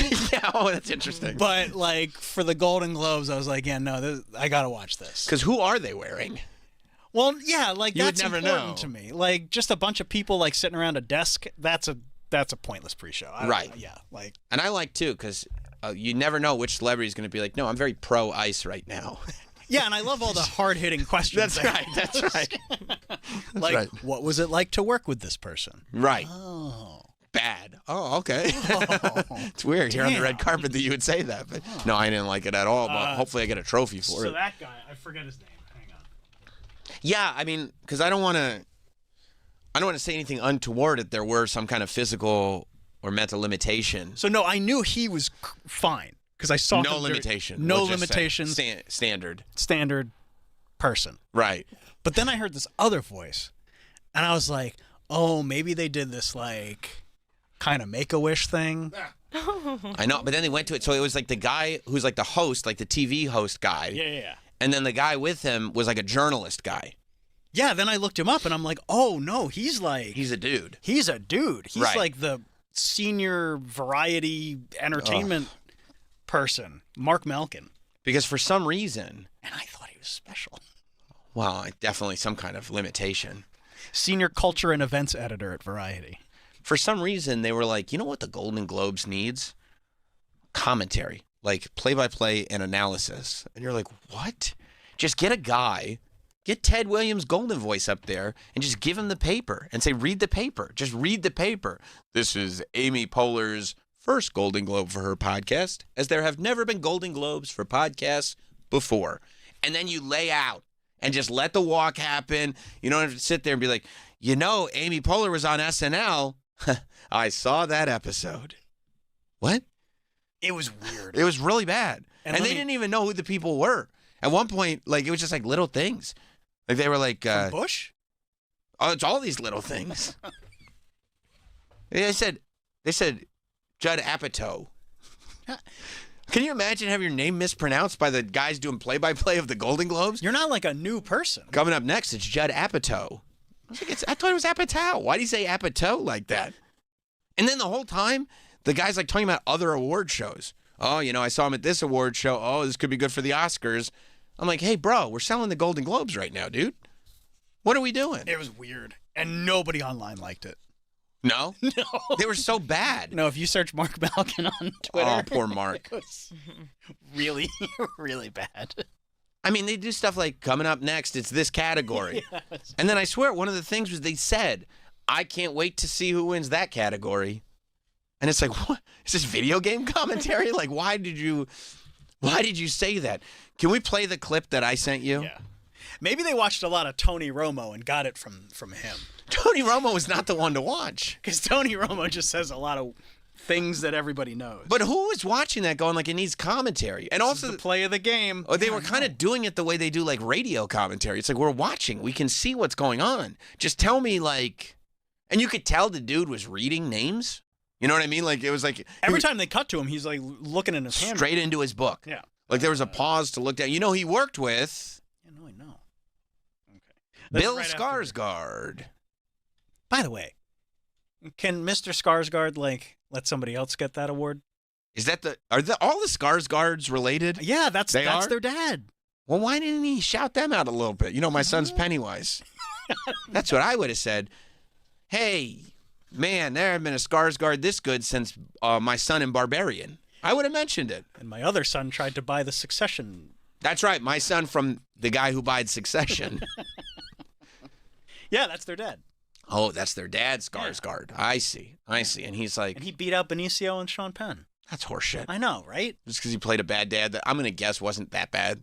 You know what I'm saying? Like they always do those movies where it's like, oh, his dad's hard to deal with, but you just got to take him for what he's worth. And he has problems. He's got problems, but relatable, beautiful problems. We'll wrap up by the end. I don't know. I've never seen the film. You want to hear this? Yeah. This is what I couldn't believe this. I was just listening to it, and I had to like rewind it, and I just taped it with like, you can't screen grab YouTube TV. They black it out or whatever. So I just like taped it with my phone, so the audio is not perfect. But listen to this.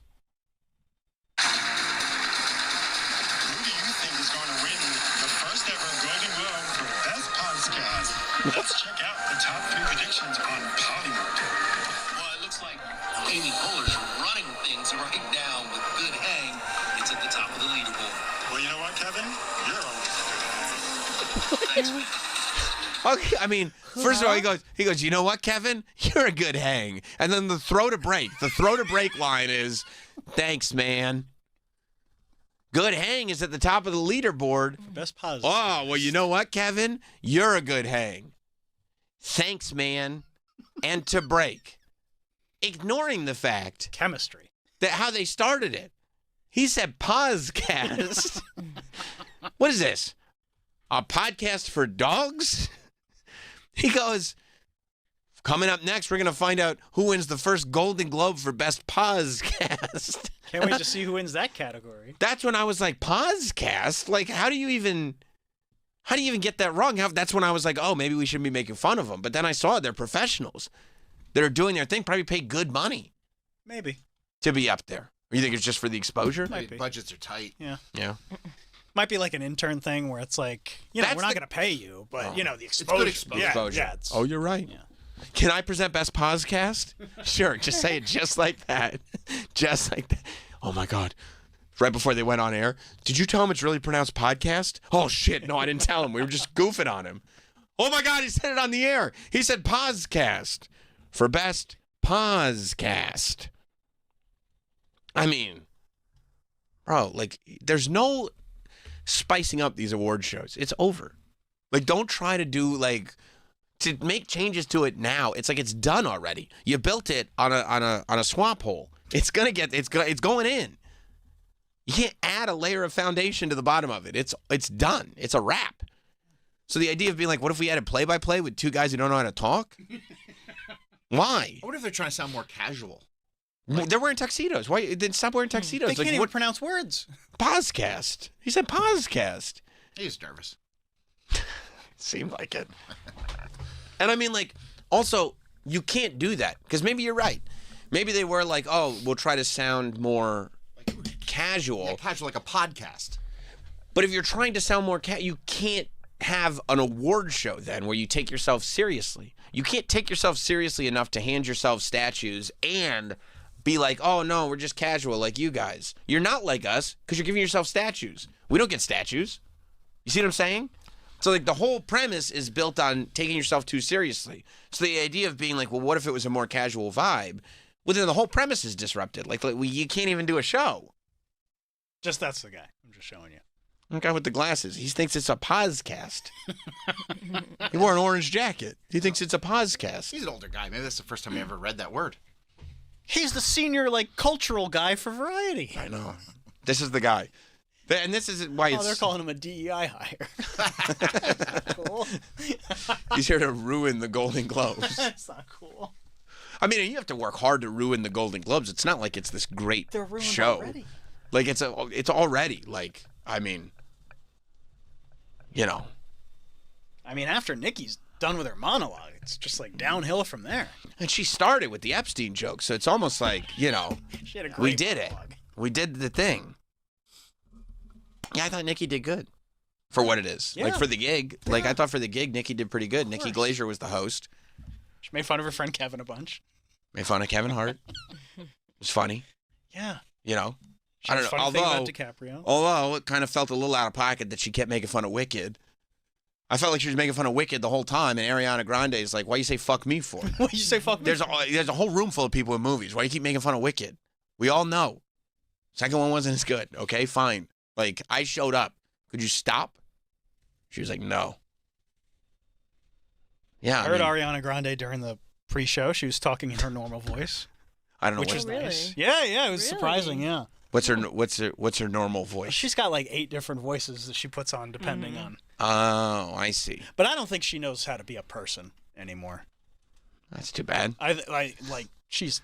Well, she's. I mean, Yeah, I think all the red hair dye from Victoria's like, seeped right in. Yeah, did something. That's those Disney Channel shows, though. No, Nick. Oh, she was on Nickelodeon's. Very different. That was Dan Schneider. Oh no. Yeah. That's way worse. Mm-hmm. Yeah. Yeah, I feel like there are secrets. And also, you know, that whole generation of kid shows that we aged out of, all those kids ended up. Who's that kid? What's that show called? It's called like Ned's Classified or something. Yeah. That dude's. Classified School Survival Guide. Yeah. Is that what? Did you watch that show? Sometimes as a kid, not much though. I was Disney really only. Not as Gotcha. much. But you did know it. Yeah, of You're like, course. and now that guy's homeless. I know. He's been homeless. And his co-star. They just figured it out. Yeah. And he's like struggling. Like he won't go to rehab. He Yeah, won't he doesn't stay want in rehab. Yeah. Crazy. Yeah. Taylor Chase, the Ned's declassified actor. Why is it 90% of the screen? It's just better that it's ads because, boy, am I going to be interested in that product. I dare you to read this article. Hey, good news. Here's a product that's going to stop you from doing the thing you wanted to do. Tell me more about the product, please. Taylor Chase, the Ned's declassified actor experiencing homelessness. Experiencing homelessness. No, that's how you would say it. Is gonna, of course, how else would you say it? Man, it's like every time you walk through the city, you see all these people experiencing homelessness. To enter rehab after hospitalization. Oh, I guess, okay, so No, but then he left, I think. Yeah, I think so too. He was placed on a 72-hour hospital hold because, you know who I heard it from? That guy who played Goldberg in The Mighty Ducks. Yes. Who ended up on meth but then got himself clean. For now. He's clean, bro. Why are you a hater? I said for now. Why do you say that like that? You're such a hater. You say Ian Finance is not in the movie. I just feel You bad say for clean Ian. for now. It's like the minute things are going okay, you're like, leave it to Travis to come in and be like, well, maybe it's going to be bad Because soon. you never know. Why would you say it? He's clean. Because Goldberg has had a lot of problems. But he's clean. For now. He's doing great, and he's trying to help Ned's declassified. I appreciate that. But then why'd you say for now? I just feel bad for Ian. It's fucked up, dude. You are a fucked up guy. Yeah, right. Like, he's our boy. But when I tell you somebody's clean, would you then hit me with a for now? That's fucked up. Well, if they had a problem. Yeah, like how long's he been clean? A while. What's a while? Like a couple years. I don't think that's true. Yeah, he's been clean for a minute. Goldberg. Yes. You're a fucked up guy, dude. No, I'm not. Yes, you are. You're a bad guy. You're a bad person. I think he lives in reality. Yeah, thank you. Yeah. I mean, this guy's one bad day away. No, he's not. He's clean now. This guy's a legend. He's Goldberg from the Mighty Ducks. He was Josh in Heavyweights. I know. He tried to sneak in all that candy. Everybody was sneaking in the candy, to be fair. Everybody. There's a great And deleted one- scene with him that you could never do now. No, I saw it. It was really good. And one narc camp counselor ratted them all out. I know. I've seen the film. Okay. You know what? What? I'll take it back. Yeah, of he's course been you sober for 5 years. Yeah, that's asshole. That's a good mark. So here's number one, take it back, and number two, who was right? Ian? No, me. I told you he's been clean for years. You say, yeah, right, he's one bad day away. This guy, Trav's a bad guy, and Troy, he's a bad influence on you, quite frankly. You know that's true. You're susceptible to energy, big time. All right, you're right. You know you are, right? What? See? I think that's all he wants to hear. It's like, oh, guess what? Once again, Sam is right. Once again, Sam is right. Once again, Sam is right.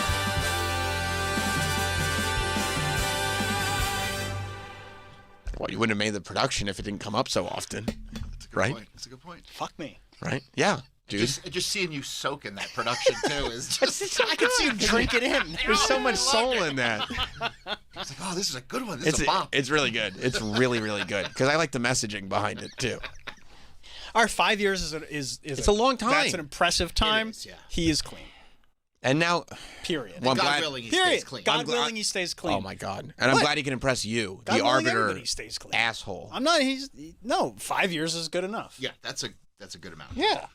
It's not like, oh, he's been clean for 3 months. Like, okay. Yeah, talk to me at the end of the I know that. And before I got some haterade spewing out of my mouth, I would have done the research. I don't have time to do the research. What are you doing? It's 2026. Nobody does research Hey, just anymore. shooting at the hip. Yeah. I guess that's a good point. Yeah. Shoot first, ask questions later. That's right. Come on, man. No, I mean that's Get with the times. that's not a bad point. I saw the president reading old Marco's notes out loud. Yeah, exactly.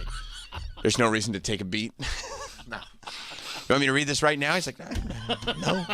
Okay. Well, I'm going to. I'm going to read it out loud. Okay, I wish you wouldn't. Yeah. And guys, I can't even make a face that makes it seem like you're doing something stupid because then people are going to write about it. So I just have to act like you're doing something normal. You're not. You're really old. And he had to just eat it because he wants to be the president of Cuba. Marco wants to be the president of Cuba. Which, So he's just like, all right, just let it slide. Let it slide. if I was Marco, and it's interesting. Like somebody comes to you and goes, "You want to be the president of Cuba?" On one end, you do, but on the other end, you're probably like, "I don't know if we should be instilling presidents everywhere." I got a lot on my plate right now. This feels like maybe we should just. I thought we were doing America first. That doesn't mean Yeah. But would I like to be the president of anywhere? Yeah, Of course. it'd be cool. Yeah. President is great.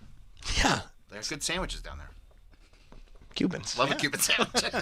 The cigars aren't bad either. Yeah, that's right. Yeah, I'd like. Good coffee. Yeah, I'd like to do that.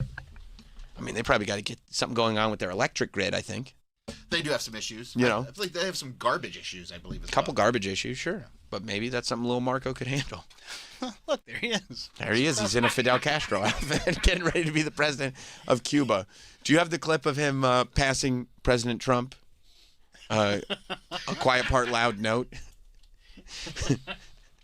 Yeah, man, Marco Rubio fell right in line, huh?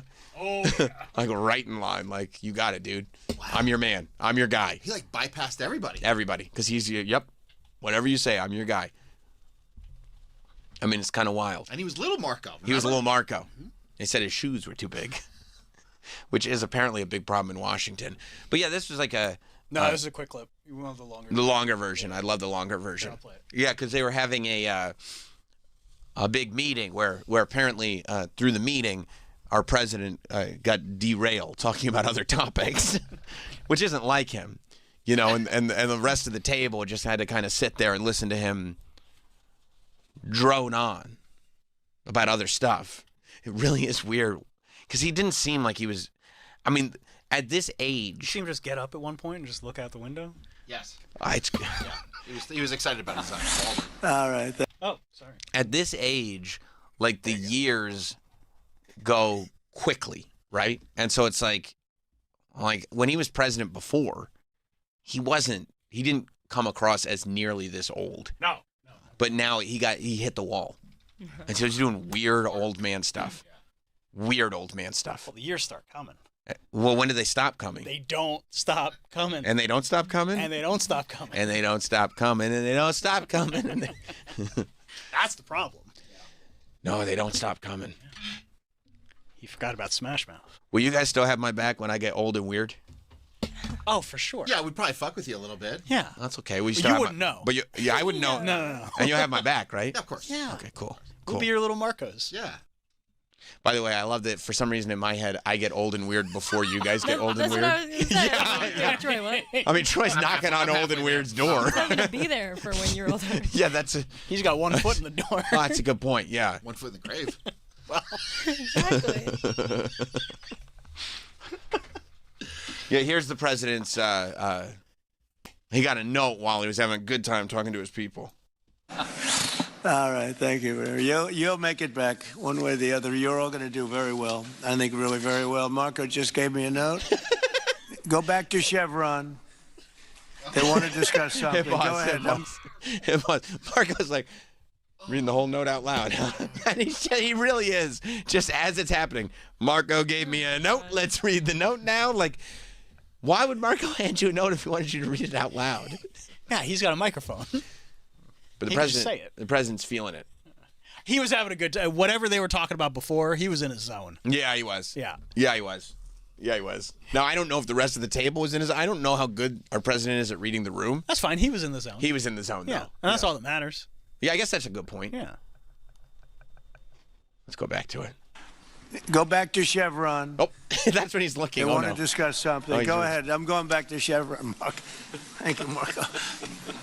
Was Go there, ahead. was there a question, Mr. President? Yes, go ahead, Marco. What are you saying here? I love that. Once again. This is why they're private notes. This is so good. Number one, he realized it was a private note. So he taps Marco on the back because he doesn't like being told what to do. So he's like, oh, that was a joke. Then the guy asks him, is there a question here? Yes. And then Marco goes, what do you want me to ask? And then Trump goes, what do you want me to ask him, Marco? This was your stupid note. Meanwhile, Marco Rubio is thinking, well, since we're all adults here and we're in this world of politics, I'll pass him this note and he'll use his remarkable cognition. Because if you remember, he had the greatest MRI results that have ever been seen. Yeah, and he takes those cognitive tests like every week. And he's tops. The doctor can't believe how great He's it never is. seen This anything cognition. like it. This cognition is crazy. Certainly not like that guy who you put a picture of an auto pen on the wall for.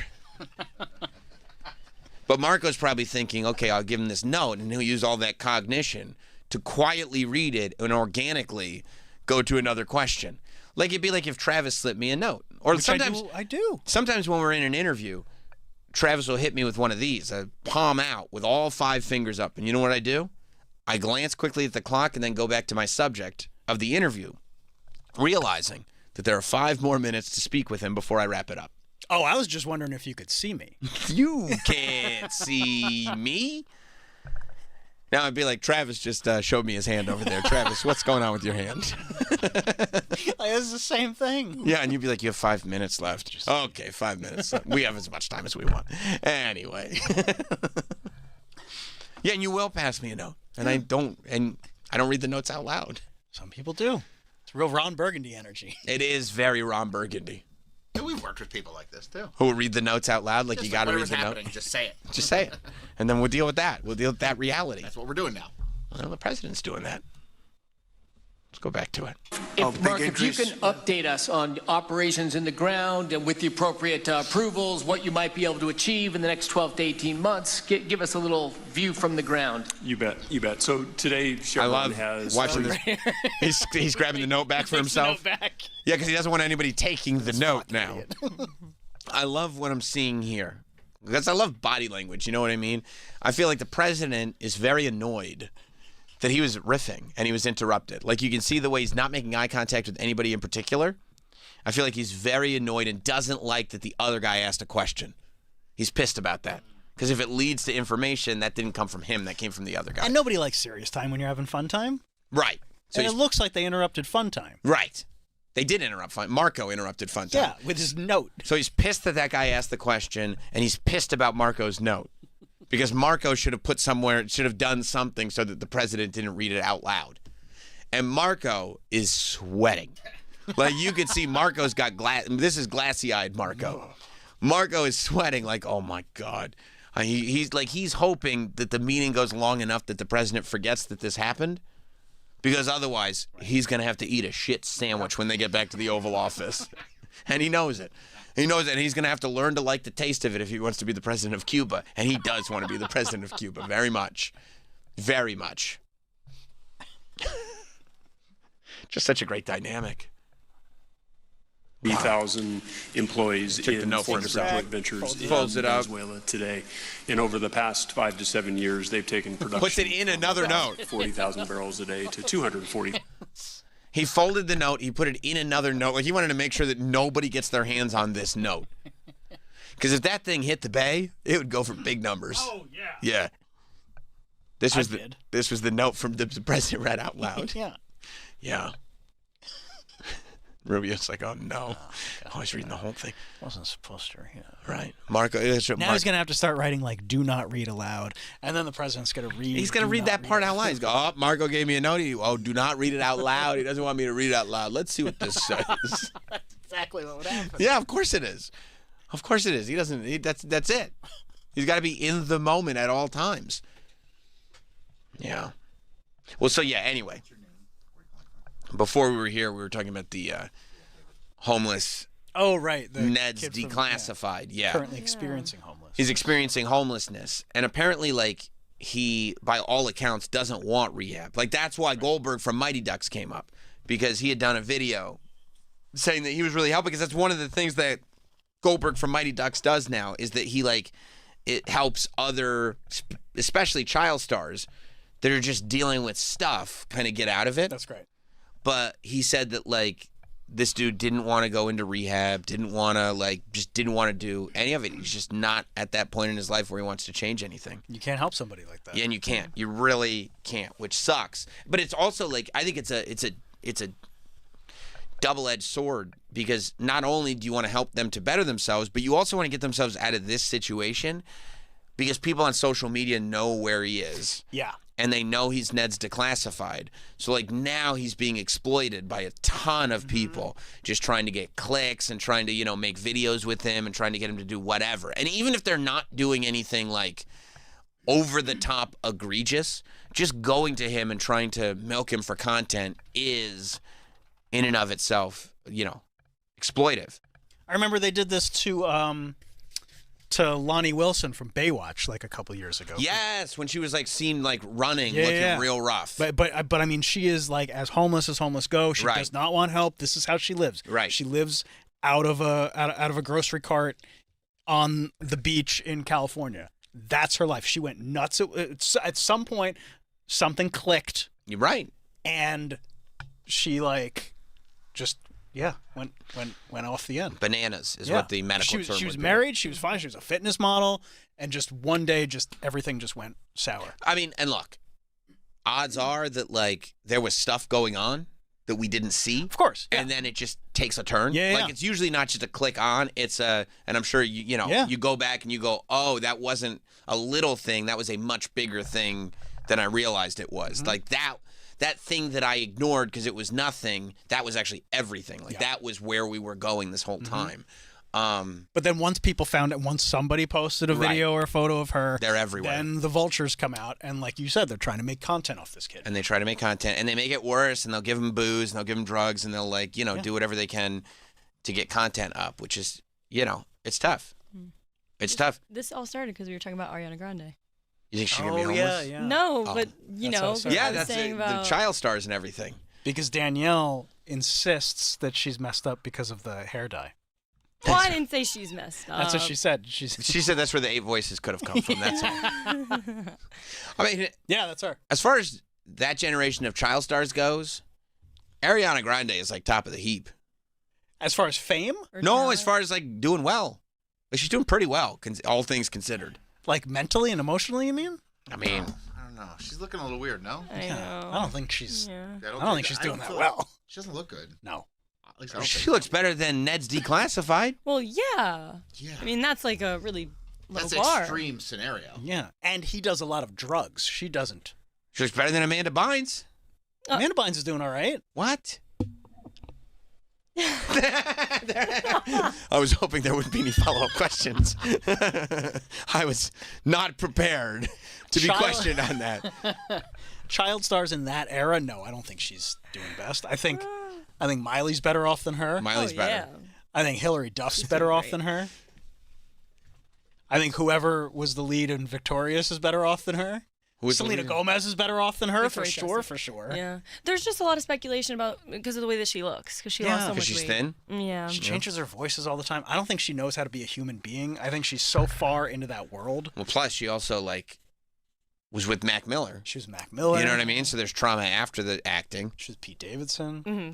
That's right. There's a lot of trauma for her. So there's, I think she's experienced a lot of trauma. And then Nikki Glazer's up there making fun of Wicked too. Like she needs that. She got paid. That's true. That's a good point. Oh yeah, and she was dating her co-star in Wicked, the dude who played SpongeBob. Right. No, Cynthia no. Erivo. SpongeBob, who I'm pretty sure he divorced his wife for her. SpongeBob? Yeah. Yes, Ethan Slater. Yeah. Oh, is he SpongeBob on Broadway? Yes. Oh yeah. Yes. I know who you're talking about. Yeah. Yes. So that was messy. He was dating her. Yeah, you didn't know that? That was the whole they thing. already broke up. They already broke up. But that was the whole thing. He left He left his his family. kids Yeah, for he left his yes. family. He left his family. And they had to do the movie amidst all that, Right. So, yeah. Yeah, he left his family for Glinda. I had no idea. For Galinda. For Galinda. Yeah. You wouldn't know because you didn't watch the movie. No, I didn't watch. Apparently, Elphaba, the witch doesn't die. That's bullshit. You can't. That's retcon. Yeah, That's an ultra retcon. In this second movie, it turned out that she actually just went underneath the floorboards. She did not. Does she die in the play? No, she Or the in the book? movie. They're saying in the movie, in the Wizard of Oz. No, Wicked, I'm saying. No, but at the end of Wicked 2, it ends at Wizard of Oz. The events of Wizard of Oz are happening in Wicked 2. Yeah. So the death that we saw in Wizard of Oz wasn't actually her death. She goes, you know how she melts in the Wizard of Oz? Yeah. In Wicked 2, it is that scene. Yeah, it is. But she goes under the floorboard, so she didn't die. And then it turns to black, and they say she will be back in the Wizard of Oz. No, because it's the Wizard. That is the Wizard of Oz.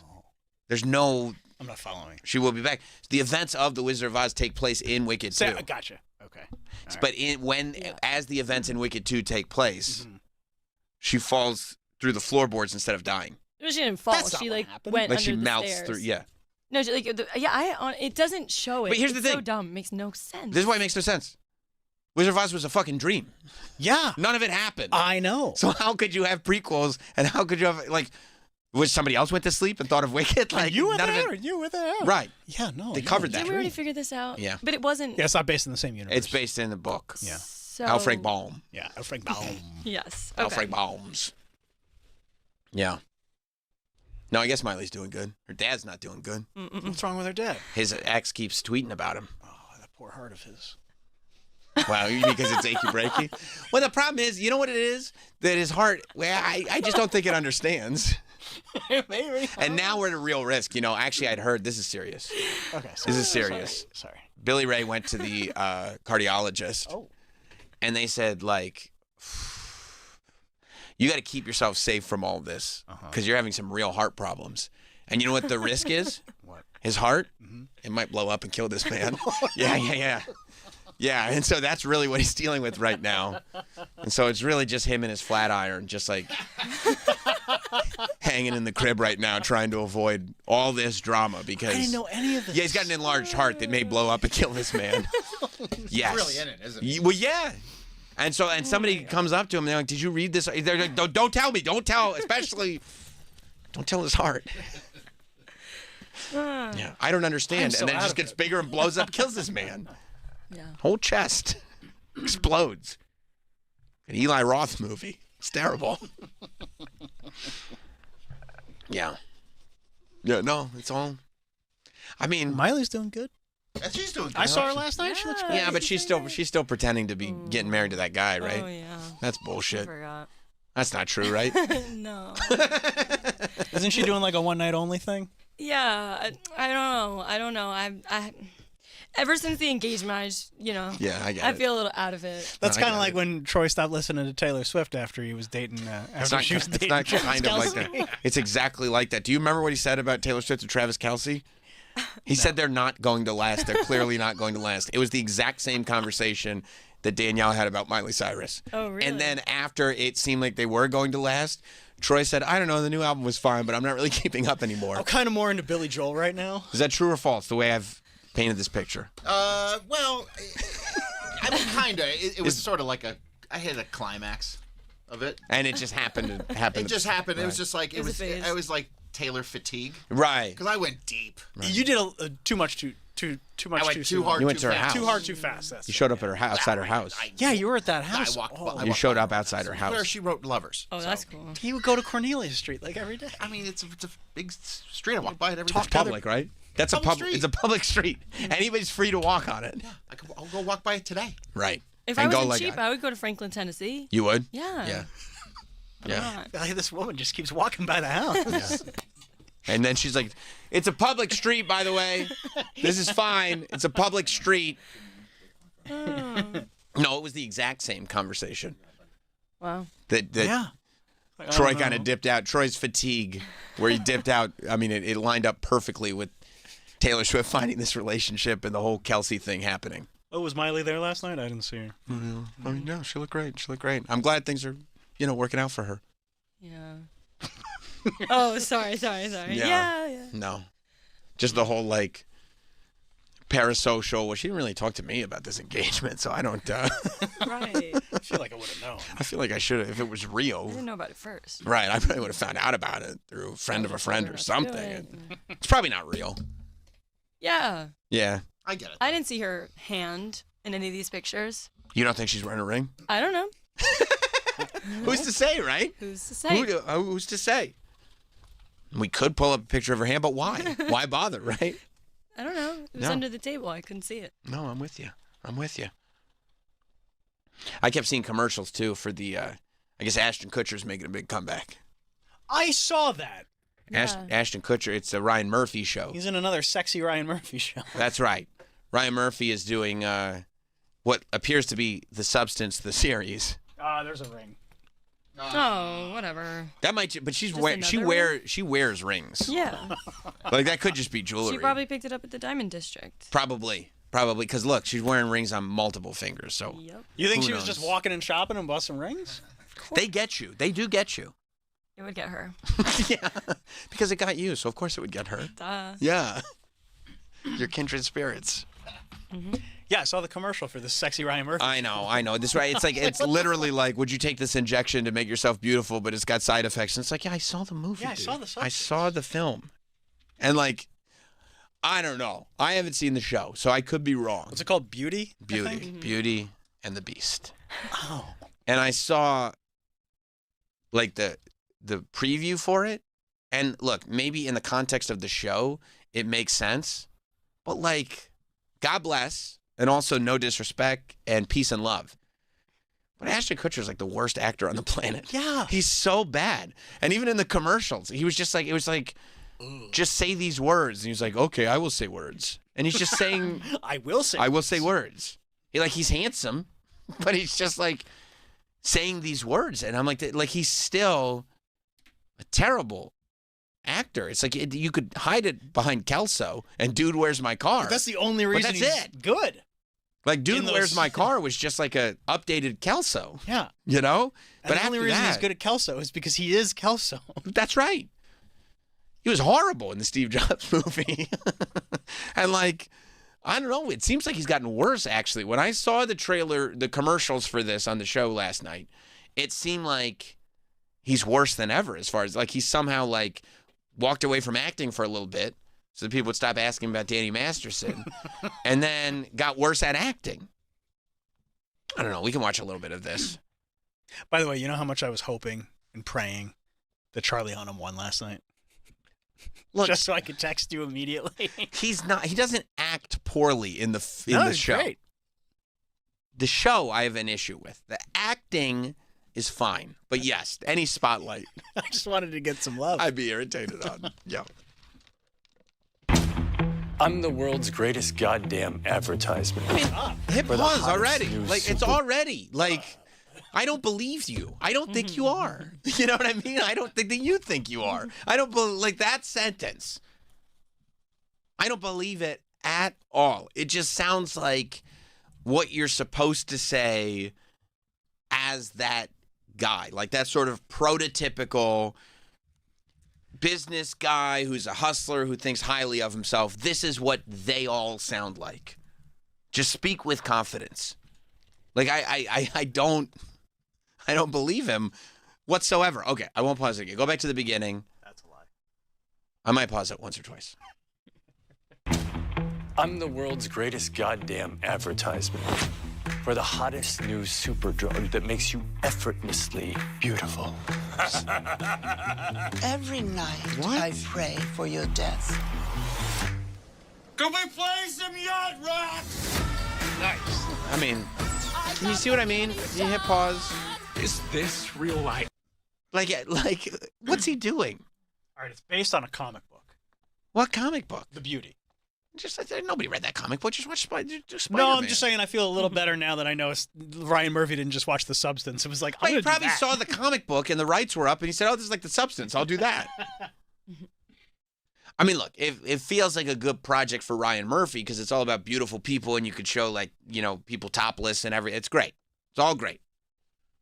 But yeah, it's like Ashton Kutcher is like horrendous. Like, he's really bad in these trailers. And maybe it'll make sense once the show comes out. I don't want to judge it too early. But, they must have run this promo, 3 or 4 times last night. Yeah, and I feel like this was the first time I had seen it, too. Same. Mm-hmm. And every time I saw it, I was like, no, it wasn't just the first time I watched it. He's really bad. Really bad. All right, let's watch a little more, see if Ashton pops up again. One simple injection to become a beauty. Are there? Why is he talking like that?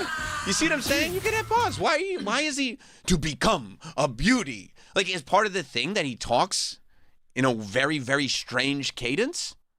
I don't understand why he's speaking like that, because he was kind of talking like that in the boat scene too. But he just seems like he's bad at acting. And it's really weird. I think the Steve Jobs movie really made you angry towards him. Because now I'm like, that exposed him as he's terrible at this. Because I don't know if I've ever thought of him as a bad actor. Are you watching him here and you think, oh, that's pretty good? But now you're saying it, I'm like, you know what? I saw it. You might be onto something. Right, there it is. That's what it is. Once you realize it, you go, oh. Maybe Sam's right. It was not offensive to me when I first saw it, but now that I'm just zeroing in on performance, he's bad at acting. Yeah, if I saw this, I don't know if I would have thought anything about it, but now that you're saying it, it's like, oh, you know what? You're kind of bringing up some good points. He's noticeably bad at this. Yeah. I don't believe anything about this. I think what did it for most people was how he replaced Charlie Sheen in 2.5 Men. And so poorly, right? Yeah. My dad hates Ashton because of that. Because of 2.5 Men? Yes. He sucks in that show. And I feel like maybe it was the way that happened where it was we lost Charlie and then we got this guy. Yeah. So by comparison, it was well, you're not him. Right. And Charlie was the man. Yeah, maybe. I never cared about 2.5 Men, but I'm sure that a lot of people did. It was probably that. And for a lot of people, it probably was that. Maybe it was that Steve Jobs movie Steve Jobs, for me. that movie made you angry. That's probably everything he's ever done because he's not good. But he's not good. He overexposed himself, too. He did. Nobody wanted that new Punk'd. No. Look, I can watch The Butterfly Effect because it's a kind of a cheesy movie of the era, but he's not good in Butterfly Effect either. He's not good at acting in The Butterfly Effect. Was he good in anything? Just he was good in that 70s show. He's good as Kelso on 70s show. And that's rewatchable. And Dude, Where's My Car? Yes, yeah. Yeah, Dude, Where's My Car? What the two Valentine's Day? Anyone see that one? Valentine's Day? Yeah. Oh, that's when they were 18,000 celebrities in it. When they were doing that trend of every holiday gets a movie. There was New Year's Eve. Yeah, and we're gonna pack it full of celebrities. You dropped the phone, bud? Yeah, he wasn't bad. Small desk over here. No, I got Butterfingers. You're a big guy. Yeah. Oh, yeah. It's like when they would Yeah, he was okay. They would create massive casts of people. There's a billion people. Right, right. And they did that for New Year's Taylor Eve. Swift and Taylor Lautner. Right. Yeah. Premise is good. I know, because The Substance. Yeah. Yeah. The Substance was amazing. I love that movie. It's a little different, but yeah. But I mean, I would have gotten Dennis Quaid to come in and do the Ashton Kutcher role. Well, you know what Dennis Quaid was great in?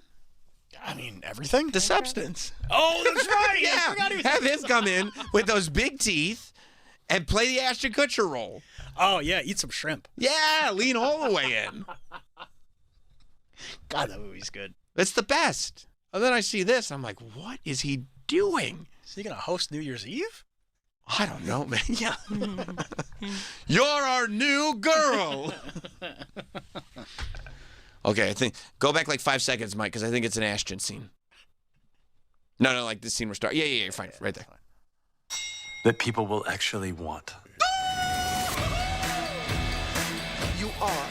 Oh, he's just doing a thumbs up. Do not kill my vibe. You know what I'm saying? It's It's like, I think he's trying to be like Justin Timberlake in the Facebook movie. All right, that's it. That's it. Now they're just showing things that make people excited. Yeah, I think he's trying to be like that Justin Timberlake in the Facebook movie type of tech bro. All the people in that trailer, by the way, beautiful. Beautiful. They're beautiful people. It's perfect. It couldn't be any better. But yeah, I was just like taken aback. And it's rare that I see a commercial where I'm like, what is that one actor doing? But he did. I mean, in a bad way. Bad way. Yeah, I think you're right, dude. He's a bad actor, dude. I think so. It's not just because I wanted a good Steve Jobs movie, which, by the way, we still haven't gotten. Even the other one wasn't great. And I don't mind the acting in it or whatever. It just wasn't that great of a movie. That book's amazing. That Steve Jobs book. Yeah. They haven't done a good Steve Jobs movie. But the Ashton Kutcher one's specifically hideous. It's terrible. And I can tell you why. Bad actor. It's not the guy who played Steve Wozniak. Yeah. So yeah, I don't know. That just stuck out to me. Tomorrow we'll be in Best Of for one day. I apologize. I have to travel tomorrow. I just remembered again. I forgot again, but I did remember again. I'll be traveling tomorrow, but only tomorrow. I'll be back on Wednesday. You sure? I think so. I'm going to Los Angeles for like 5 hours. You going to Disney? No, Disney's in Anaheim. It would take just as long. It's a quick drive. I've done it before. Well, I don't have that. I don't have the hours. You're flying to LA tomorrow? Yes. And then you're doing an event? Yes. And then you get on a flight and go right back? Yes. Oh, boy. We're going to be exhausted on Wednesday. I'll be fine. No, you're going to be loopy. Can you go to Air One for me and bring some back? Yeah. Thanks. Can you go to Disney for me? Bring something back? Yep, I got all the time in the world. You going to hit your spot? What spot? Don't you have a sandwich spot out there you like? Oh, yeah. Yep. Yes, I am. Good. No Disney. Thank you for the reminder. We'll see you guys on Wednesday. Have a good one. There's more Sam Roberts Show after this.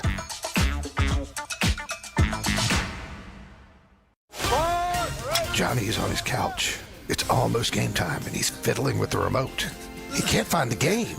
He's really struggling. He's not going to find it. He threw the remote. He has thrown the remote. Is this your sports experience? With live sports on the SiriusXM app, all the big games are just a tap away. Wait. Johnny's pulling out his phone. He's got the SiriusXM app. He's listening to the game. I did it. Have yourself a day, Johnny. Have yourself a day. All right. I'm going to change your world. That's going to be interesting. Let's go. I love to root for great. Yeah. I want to watch history. Ooh. You want to root for the underdog. Good luck with that. In sports, people hate what they fear. They hate Brady. They hate LeBron. I've got a lot of haters. Truth hurts sometimes. I'm controversial when I don't even mean to be. It doesn't matter how many times I'm right. You'll still argue with me. The Herd with Colin Cowherd. Weekdays at noon Eastern on FS1. Eczema flaring up again? We have good news. Exoderm. If you or someone you love suffers from eczema or dermatitis, get Exoderm, the common sense answer for eczema. This stuff really does work. Exoderm contains the #1 doctor-recommended ingredient in a clean hypoallergenic cream with no harsh additives. Take back control of your eczema with affordable, fast-acting Exoderm Flare Control Cream. Exoderm. It's in the first aid aisle of your local Walmart and other fine stores. These statements have not been evaluated by the FDA. This product is not intended to diagnose, treat, cure, or prevent any disease. Download to see if you qualify for Albert Instant Advance. Not all customers will qualify. Transfer fees may apply. No Albert subscription is required for Instant Advance. Please see the Albert app or albert.com for subscription pricing. Subscriptions can be canceled at any time. Kylie, what's wrong? I just got hit with a car repair bill. I'm behind on rent, and I feel like I can never save any money. Have you tried the Albert app? You can get up up to a $1,000 advance fast to pay for car repairs, bills, rent, groceries, whatever you need. Plus, Albert can help you find ways to save and give you a custom budget to actually grow your money. Albert can get me up to $1,000? Exactly. But they do more than get you up to $1,000. Albert is your financial assistant, helping you budget, save, and spotting you money in a pinch. I'm downloading Albert right now.